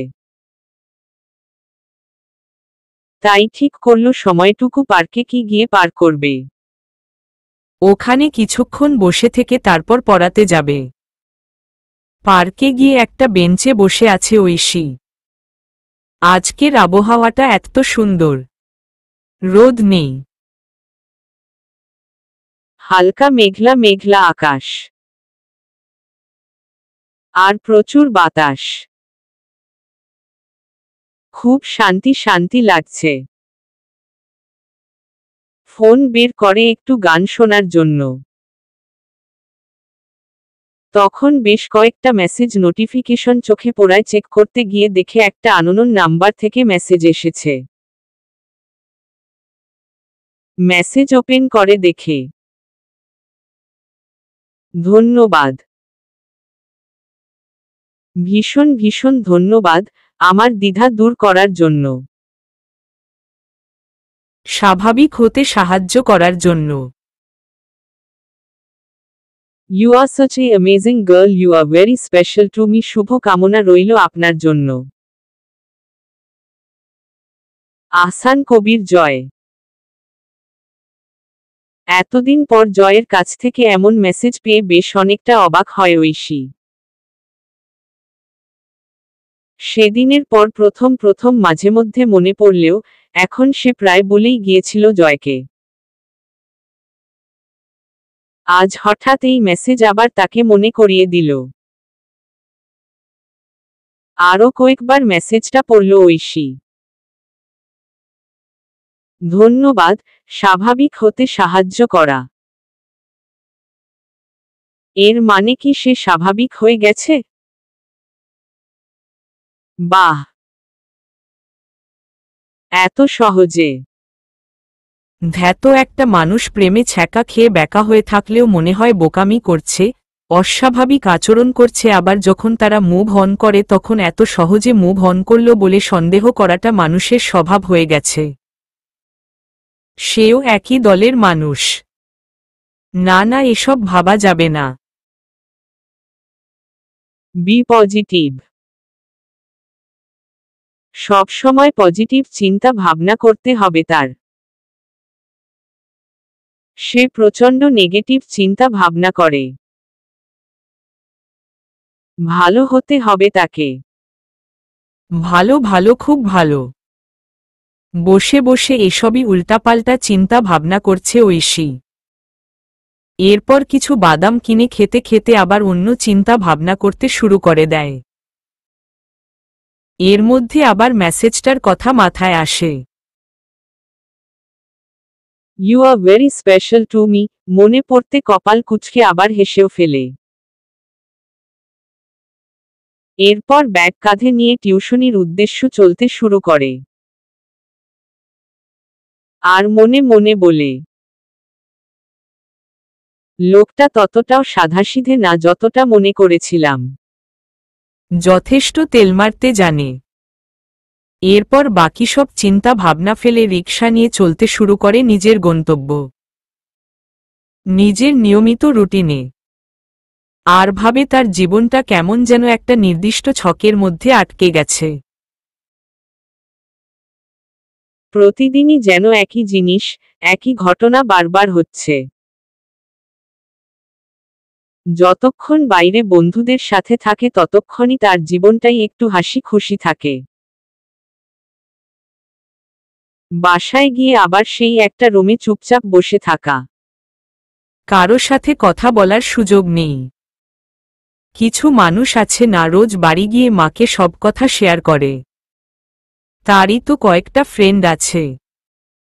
তারও তো ছোটবেলা থেকেই মন চাইতো যে বাইরের কাটানো সময়টা বাড়িতে এসে মাকে বলতে। কিন্তু তার মা তার সব কথার উল্টো এবং অদ্ভুত সব বিষয় বের করে করে সারাটা জীবন খোঁটা দিয়ে আসছে। একবার হলো কি, স্কুলে পড়তো সে তখন। তার এক ক্লাসমেটের জন্মদিন। তো সেই মেয়েটা ঐশী সহ ক্লাসের আরও বেশ কয়েকজনকে ট্রিট দেয়। এখন একজন জন্মদিন উপলক্ষে তাদের ট্রিট দিচ্ছে, এখন খালি হাতে তার ট্রিট কিভাবে গ্রহণ করে সে, আর যেখানে অন্যরা কিছু না কিছু দিচ্ছে। যদিও সে জানতো না জন্মদিনের বিষয়টা, কিন্তু বান্ধবী হিসেবে গিফট তো দিতেই হয়। আর তখন তার কাছে তার জমানো টাকা থেকে 50 টাকা সাথে ছিল। সে তা দিয়েই তার ওই বান্ধবীটাকে একটা পুতুলওয়ালা কলম গিফট করে। বাসায় এসে যখন মাকে কথাটা বলল তখন তার মা রেগে চণ্ডী। তার মার ভাষ্য, সে লোকেরটা খাওয়ার জন্য হাঁ করে বসে থাকে, অন্যের পা ধরে বসে থাকা তার স্বভাব। সারাক্ষণ ফাও খরচ করে, আরো কত কি। রাতে তো বাবাকে নিয়ে বিচারও বসে। তাই এখন এত লুকোচুরি। এই লুকোচুরি খেলতে খেলতে সে ক্লান্ত। মিথ্যাতে ভয় থাকে, অশান্তি থাকে, কিন্তু সত্যে থাকে শান্তি।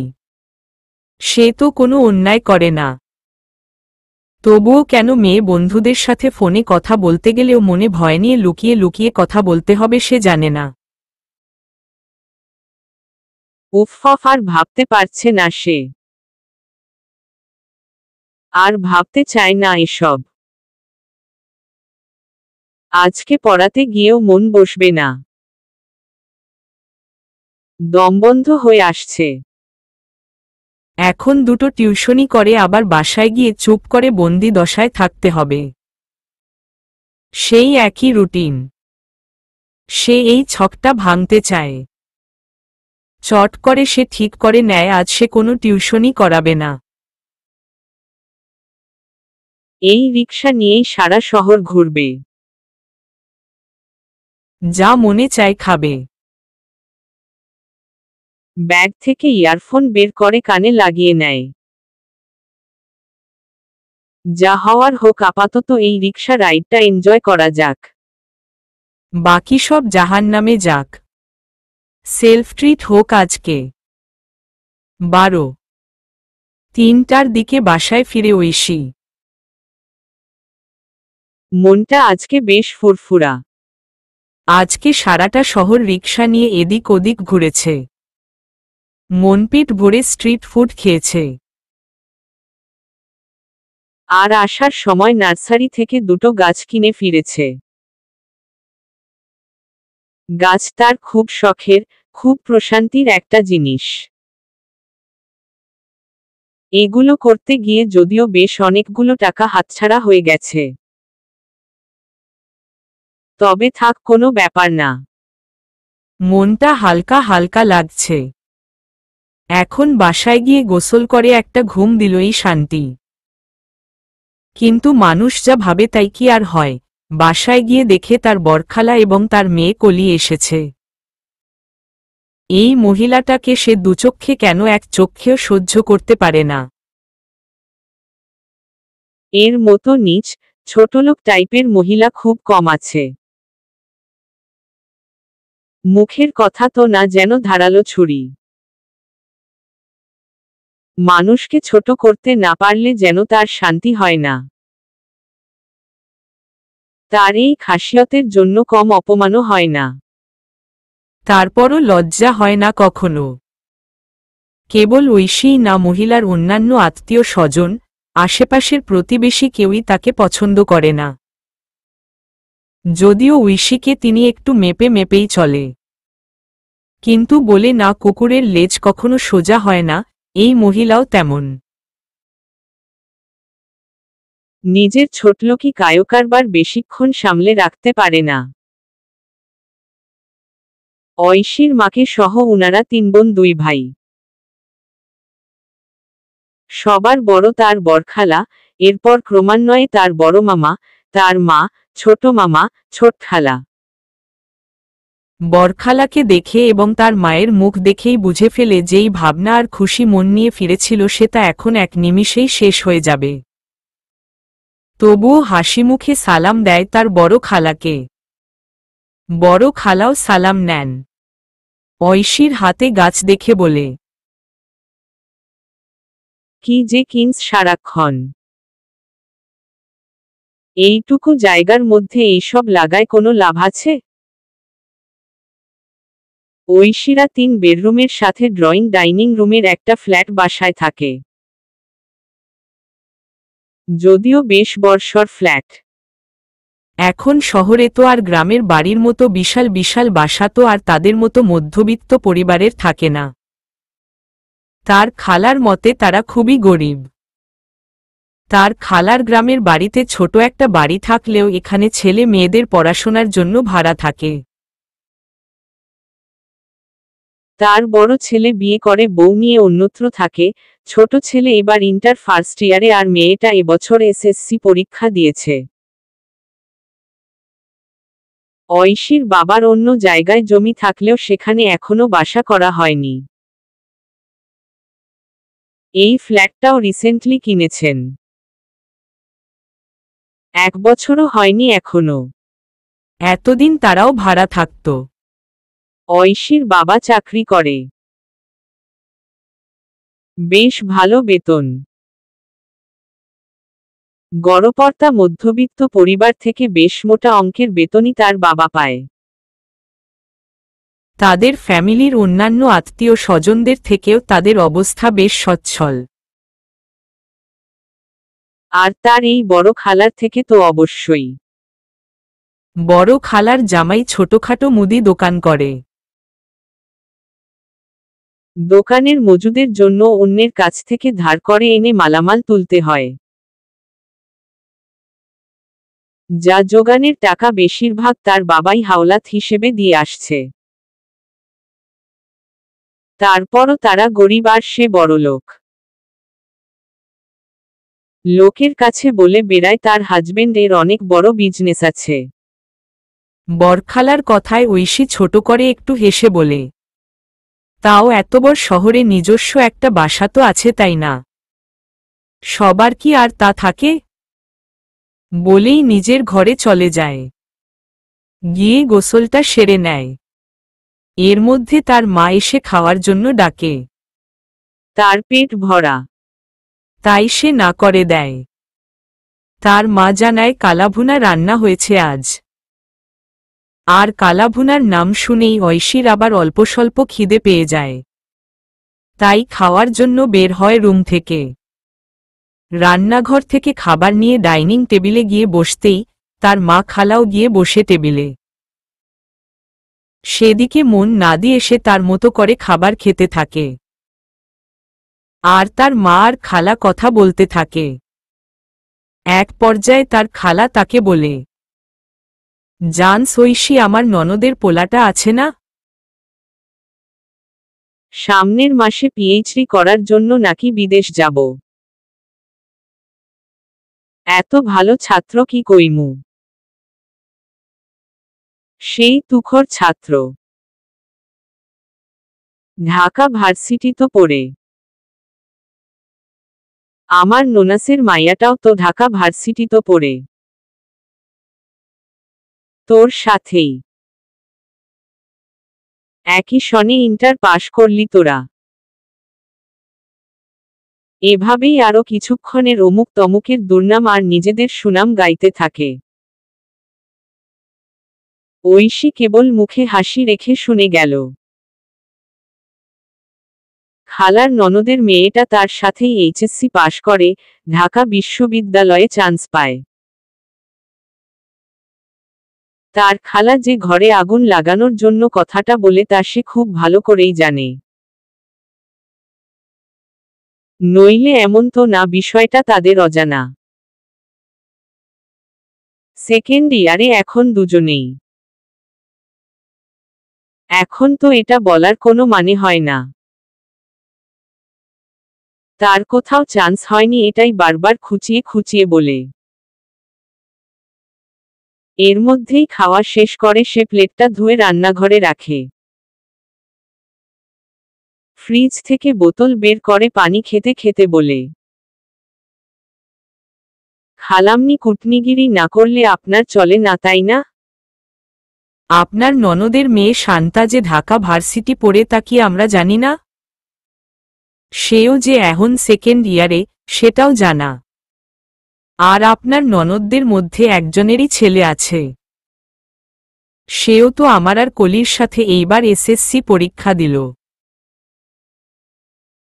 তাইলে পিএইচডি করার জন্য বিদেশ যায় কেমনে? আর ঢাকা ভার্সিটিতে পড়েই বা কেমনে? এত গালগল্প আপনারে কে করতে বলে? আমি জানতে চাইছি নাকি আপনারে কইছি গালগল্প করার জন্য? ও মা,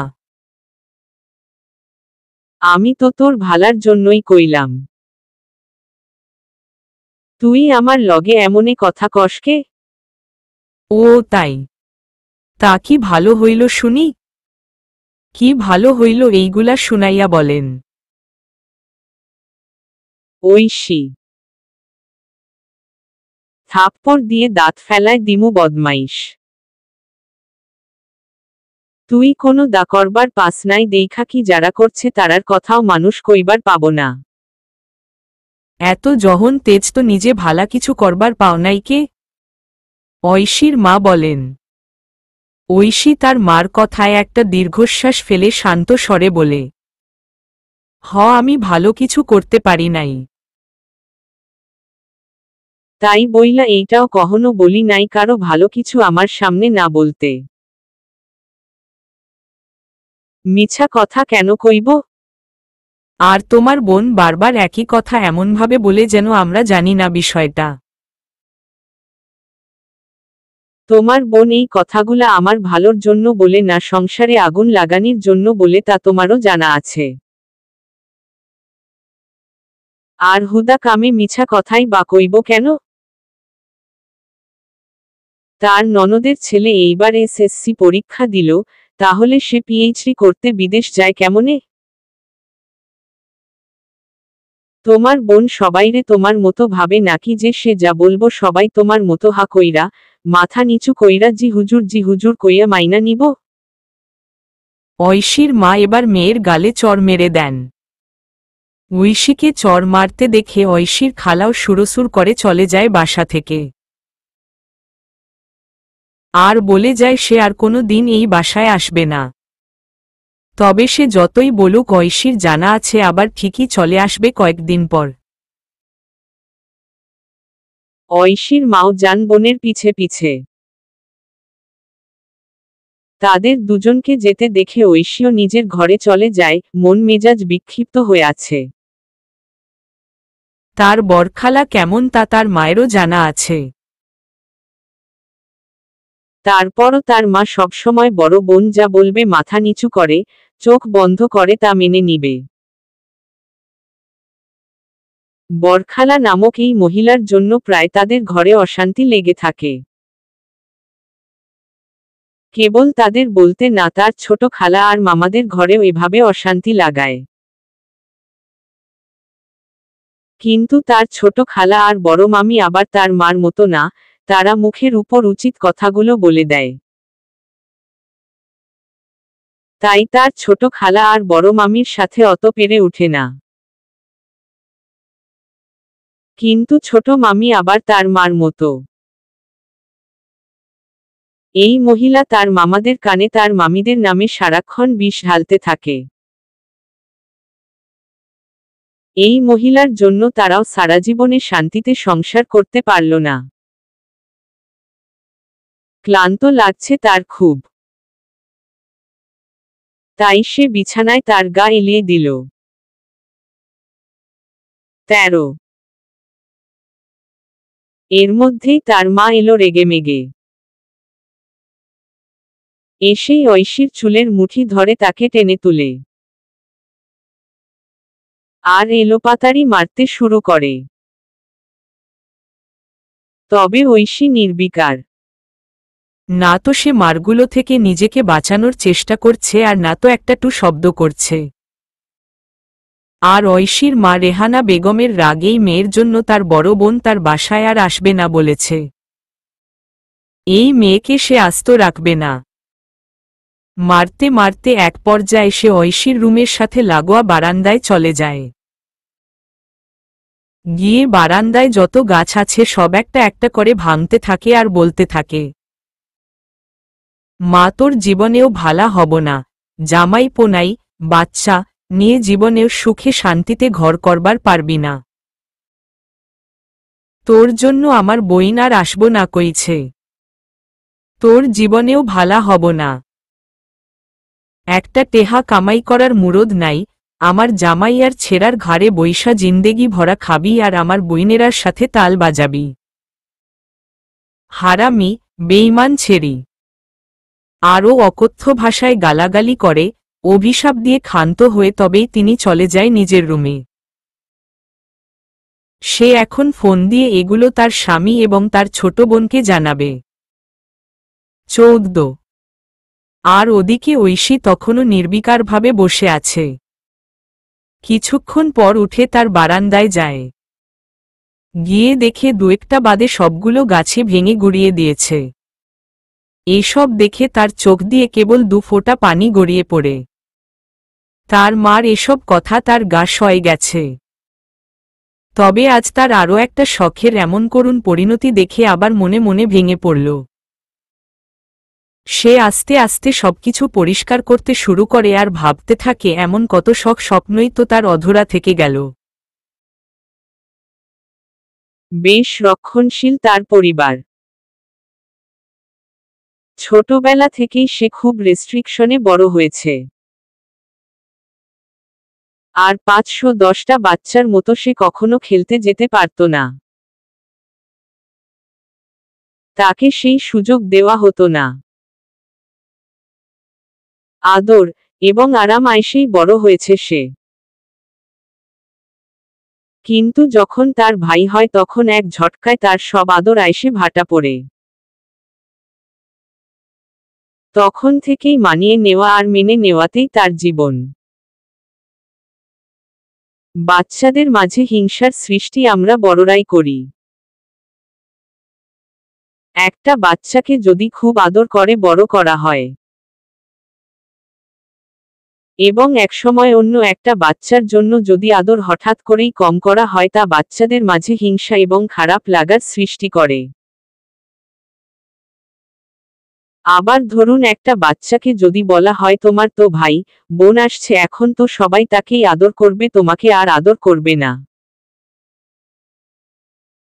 এতে একটা বাচ্চার মন মস্তিষ্কে কতটা খারাপ প্রভাব ফেলে তা আমাদের ধারণার বাইরে।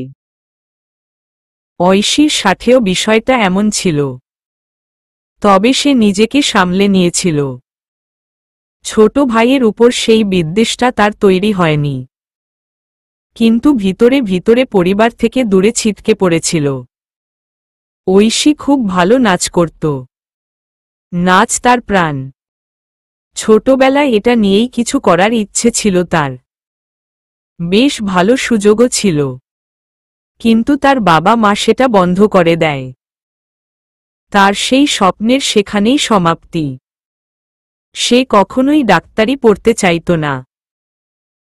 সে তো সায়েন্স নিয়েই পড়তে চাইত না, কিন্তু বাবা মার জোরাজুরিতে নিতে বাধ্য হয়। কিন্তু তা ছিল তার কাছে জাহান্নামের ন্যায়। সে পড়াশোনার এত চাপ নিতে পারত না। কিন্তু তার বাবা মার এক কথা, হয় সায়েন্স নিয়ে পড়ে ডাক্তার হও না হলে পড়ালেখা বাদ। বিয়ে দিয়ে দেওয়া হবে তাকে। বিয়ের বিষয়টা কেবল যে কথার কথা ছিল তাও না। এসএসসির পরে যখন সে বিভাগ পরিবর্তন করার কথা বলে এবং জেদ ধরে থাকে, তখন তার মা সত্যি সত্যি পাত্র দেখা শুরু করে। পাত্র তাকে দেখতেও আসে। অবশ্য এর পিছনে তার বড় খালাই ছিল।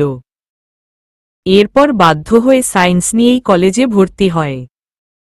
তবে এইচএসসিতেও ভাগ্যক্রমে A+ পায়। এরপর আসে অ্যাডমিশন। তবে ততদিনে সে বুঝে গেছে তার দ্বারা কি সম্ভব আর কি সম্ভব না।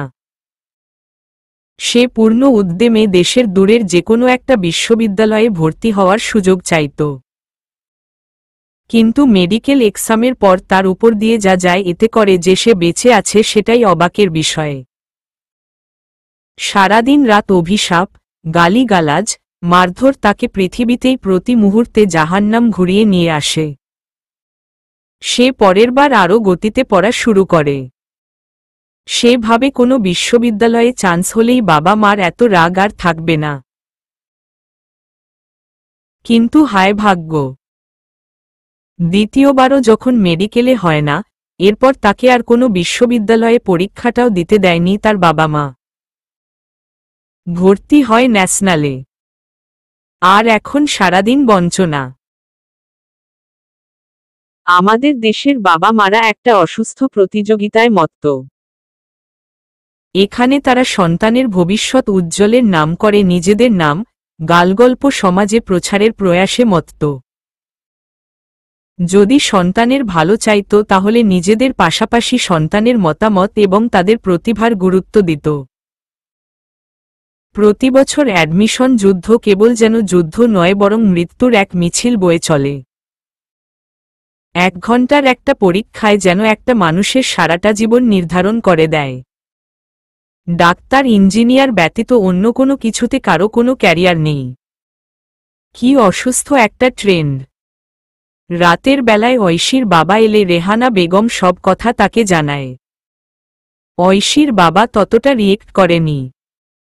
আসলে তিনিও ঐশীর বরখালাকে একদম পছন্দ করে না। তবুও বেশ অনেকক্ষণ অমুকের ছেলে বড় অফিসে চাকরি করে, তমুকের মেয়েকে ডাক্তারি পড়ে এসব নিয়ে উদাহরণ দেয়। ঐশী তার রুম থেকেই কথাগুলো শুনতে পায়, তবে কোনো রিয়েক্ট করে না। কী বা রিয়েক্ট করার আছে তার? রাতের বেলা যখন সবাই শুয়ে পড়ে ঐশী তখন নিজের রুমে বিছানায় শুয়ে একদৃষ্টিতে সিলিং ফ্যানের দিকে তাকিয়ে থাকে। একবার ভাবে ঝুলে পড়বে নাকি, আবার ভাবে না ফাঁস নিলে কষ্ট হবে, আবার ভাবে ঘুমের ওষুধ খাবে। এক পর্যায়ে উঠে বসে হাতে একটা ঘুমের ওষুধের ফাইল নেয়। অ্যাডমিশন টাইমে প্রথমবার মেডিকেল ফেইলরের পর থেকেই যখন তার বাবা মা, বিশেষ করে মা প্রচণ্ড অত্যাচার শুরু করল, তখন থেকেই রাতে তার ঘুম হতো না। অথচ সে ভীষণ ঘুমকাতুরে মানুষ। রাত 9টার পর তার চোখ খুলে রাখাই দায় হয়ে যেত। সেই ঐশীরই নাকি ঘুম আসত না। তখন থেকে প্রায় প্রতিদিনই ঘুমের ওষুধ খেত। এরপর আস্তে আস্তে কমিয়ে দিলও, এখনও মাঝে মাঝে নেয়। তাই তার কাছে ঘুমের ওষুধ থাকেই, যা তার বাবা মা জানে না। কিছুক্ষণ হাতে ওষুধ নিয়ে বসে থাকার পর ভাবে, মরতে যাব কার জন্য? যারা বিয়ে করে দায় পড়ে বাচ্চা জন্ম দেয় তাদের জন্য। কারণ বাচ্চা না হলে তো সমাজে বাজা, অক্ষম বলে আখ্যায়িত হবে। সেই দায় থেকে কিংবা সংসার বাঁচাতে নিজেদের প্রয়োজনে বাচ্চা নেয়। আমাদের সমাজে তো একটা ওষুধ আছেই, ছেলে বাইরে বাইরে থাকে বিয়ে দিয়ে দাও, মেয়ে সংসারী না, সারাক্ষণ কিছু ভালো লাগে না করে বিয়ে দিয়ে দাও। বিয়ে হওয়ার পর ছেলে সংসারী না, বাচ্চা নিয়ে নাও, সব ঠিক হয়ে যাবে। ছেলের নারী নেশা আছে, বাচ্চা নিয়ে নাও, সব ঠিক হয়ে যাবে। ঘরে একলা একলা লাগে, বাচ্চা নিয়ে নাও, সময় কেটে যাবে। সব রোগের একটাই সমাধান, বিয়ে আর বাচ্চা। সেভাবেই এখন বাচ্চার জন্ম হয়। মা বাবা হওয়ার তীব্র আকাঙ্ক্ষা থেকে বাচ্চার জন্ম এখন কেউ দেয় না। বাচ্চাকে স্কুলে দেওয়ার পর থেকেই রোল নাম্বার 1 হতে হবে, না হলে লোক সমাজে মুখ দেখানো যাবে না। এসব বলে বলে সন্তানের ভবিষ্যতের নাম করে নিজেদের শখ, আহ্লাদ, ইচ্ছে, গর্ব পূরণ করার জন্য বাচ্চাদের উপর যারা প্রেশার দেয় সেরকম মানুষদের জন্য মরার প্রশ্নই আসে না। তারা মনে করে সন্তানকে ভালো খাবার পোশাক দিলেই সন্তান সব পারবে, সব পারতে এবং করতে তারা বাধ্য। সন্তানের ভরণ পোষণ, খাওয়া, কাপড় চোপড় দিতে তো বাবা মা বাধ্য। যদি তা দিতে অপারগ হয় কিংবা দেওয়াটা যদি সন্তানের মহাভাগ্য মনে করে থাকে, এমন দম্পতির সন্তান না নেওয়াই উচিত। সন্তান কেবল অনেক বড় দায়িত্ব না, একটা আবেগের নাম। সন্তানকে কেবল খাবার, কাপড় চোপড়, সুযোগ সুবিধা দেওয়াই বাবা মার দায়িত্ব, কর্তব্য না। তাদের খারাপ সময়ে পাশে দাঁড়ানো, তাদের ইচ্ছা অনিচ্ছার দাম দেওয়াও বাবা মার দায়িত্ব, কর্তব্য। তেমনি সন্তানদেরও দায়িত্ব, কর্তব্য। ঐশী কখনো তার খারাপ সময়ে তার বাবা মাকে পাশে পায়নি। মায়েরা নাকি সন্তানের মুখ দেখেই সব বলে দিতে পারে, অথচ সে যদি ঘরে মরে পড়েও থাকে তার মা বলতে পারবে না। ঐশীর বাবা বেশ ভালো ইনকাম করলেও দরকারি জিনিসগুলো সে কখনো প্রয়োজনের সময় পায় না। এমন না যে তার বাবার ওই সময় দেওয়ার সামর্থ্য বা সুযোগ নেই। এদিক দিয়ে ঐশী খুব বোঝদার। যখন দেখে তার বাবার কাছে টাকা আছে এবং তার দরকারি জিনিসটা দেওয়ার মতো সামর্থ্য তার বাবার আছে, সে তখনই কেবল কোনো কিছু চায়। কিন্তু তার বাবা আজ দিচ্ছি কাল দিচ্ছি করে এমন সময় দেয় যখন জিনিসটা তার আর কোনো কাজে আসবে না। প্রয়োজনে একটা জিনিস না পেলে ওই জিনিসটা অপ্রয়োজনে 10টা দিলেও তো লাভ নেই। আর তাছাড়াও ঐশীর তেমন কোনো চাহিদা কোনো কালেই ছিল না। মেয়েলি জিনিসপত্র যেমন কসমেটিক্স এসব সে কোনো কালেই কিনে না। 2 ঈদে কাপড় দিল না দিল নাই, এসব নিয়েও তার তেমন মাথা ব্যথা নেই। তবে দরকারি জিনিসগুলোও যখন সাধ্য থাকতে তপস্যা করে পেতে হয় তাহলে বাপের সেই সামর্থ্য থেকেই কি লাভ? মেয়েদের শখ পূরণ করার একটাই জায়গা বাবা মা। সেখানেই যদি কোনো মেয়ে তার শখ আহ্লাদ পূরণ না করতে পারে তাহলে জামাইয়ের কাছ থেকে আশা করাটা বিলাসিতা। ঐশীর একটা ইচ্ছা ছিল, আত্মনির্ভরশীল হয়ে প্রথম স্যালারির টাকা দিয়ে বাবা মাকে তাদের পছন্দের কিছু কিনে দিবে। তবে তিক্ততা এখন এতটা বেড়ে গেছে যে এখন তাদের নিয়ে ভাবতেও ইচ্ছে করে না। এসব কথা চিন্তা করে একটা দীর্ঘশ্বাস ফেলে ঐশী ওষুধের ফাইল থেকে একটা ওষুধ বের করে খেয়ে নেয়। এরপর মশারি টানিয়ে শুয়ে পড়ে আর ঠিক করে নেয়, জাহান্নামে যাক বাপ মা, সে কেবল নিজেকে নিয়ে ভাববে, নিজের খুশির জন্য বাঁচবে, নিজেকে ভালো রাখতে বাঁচবে, তাকে তার জন্য কিছু করতে হবে। বেয়াদব বেপরোয়ার তকমা যখন লেগেই গেছে তখন আর কে কি বলল বা কে কি বলবে তা নিয়ে আর মাথা ঘামাবে না। যা করার তাকেই তো করতে হবে আজ অথবা কাল। কাল থেকে নতুন কিছুর শুরু হবে। নতুন কিছুর চিন্তা করতে করতে ওষুধের প্রভাবে ঘুমে তলিয়ে যায় ঐশী।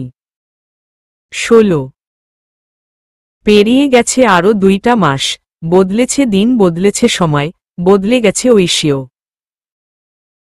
নতুন কিছুর সূচনায় বদ্ধপরিপক্ক ঐশী।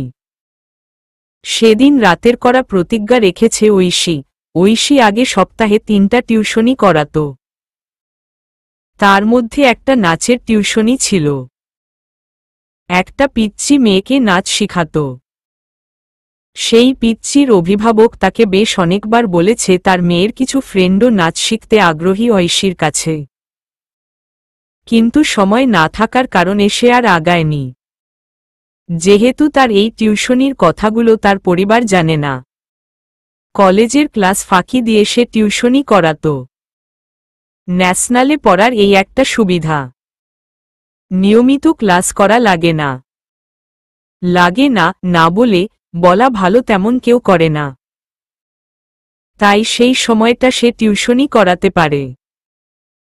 যেহেতু তারও ক্লাস সকাল থেকে দুপুর পর্যন্ত, তাই এই উইয়ার্ড টাইমিংয়ে তেমন টিউশনি সে পেত না।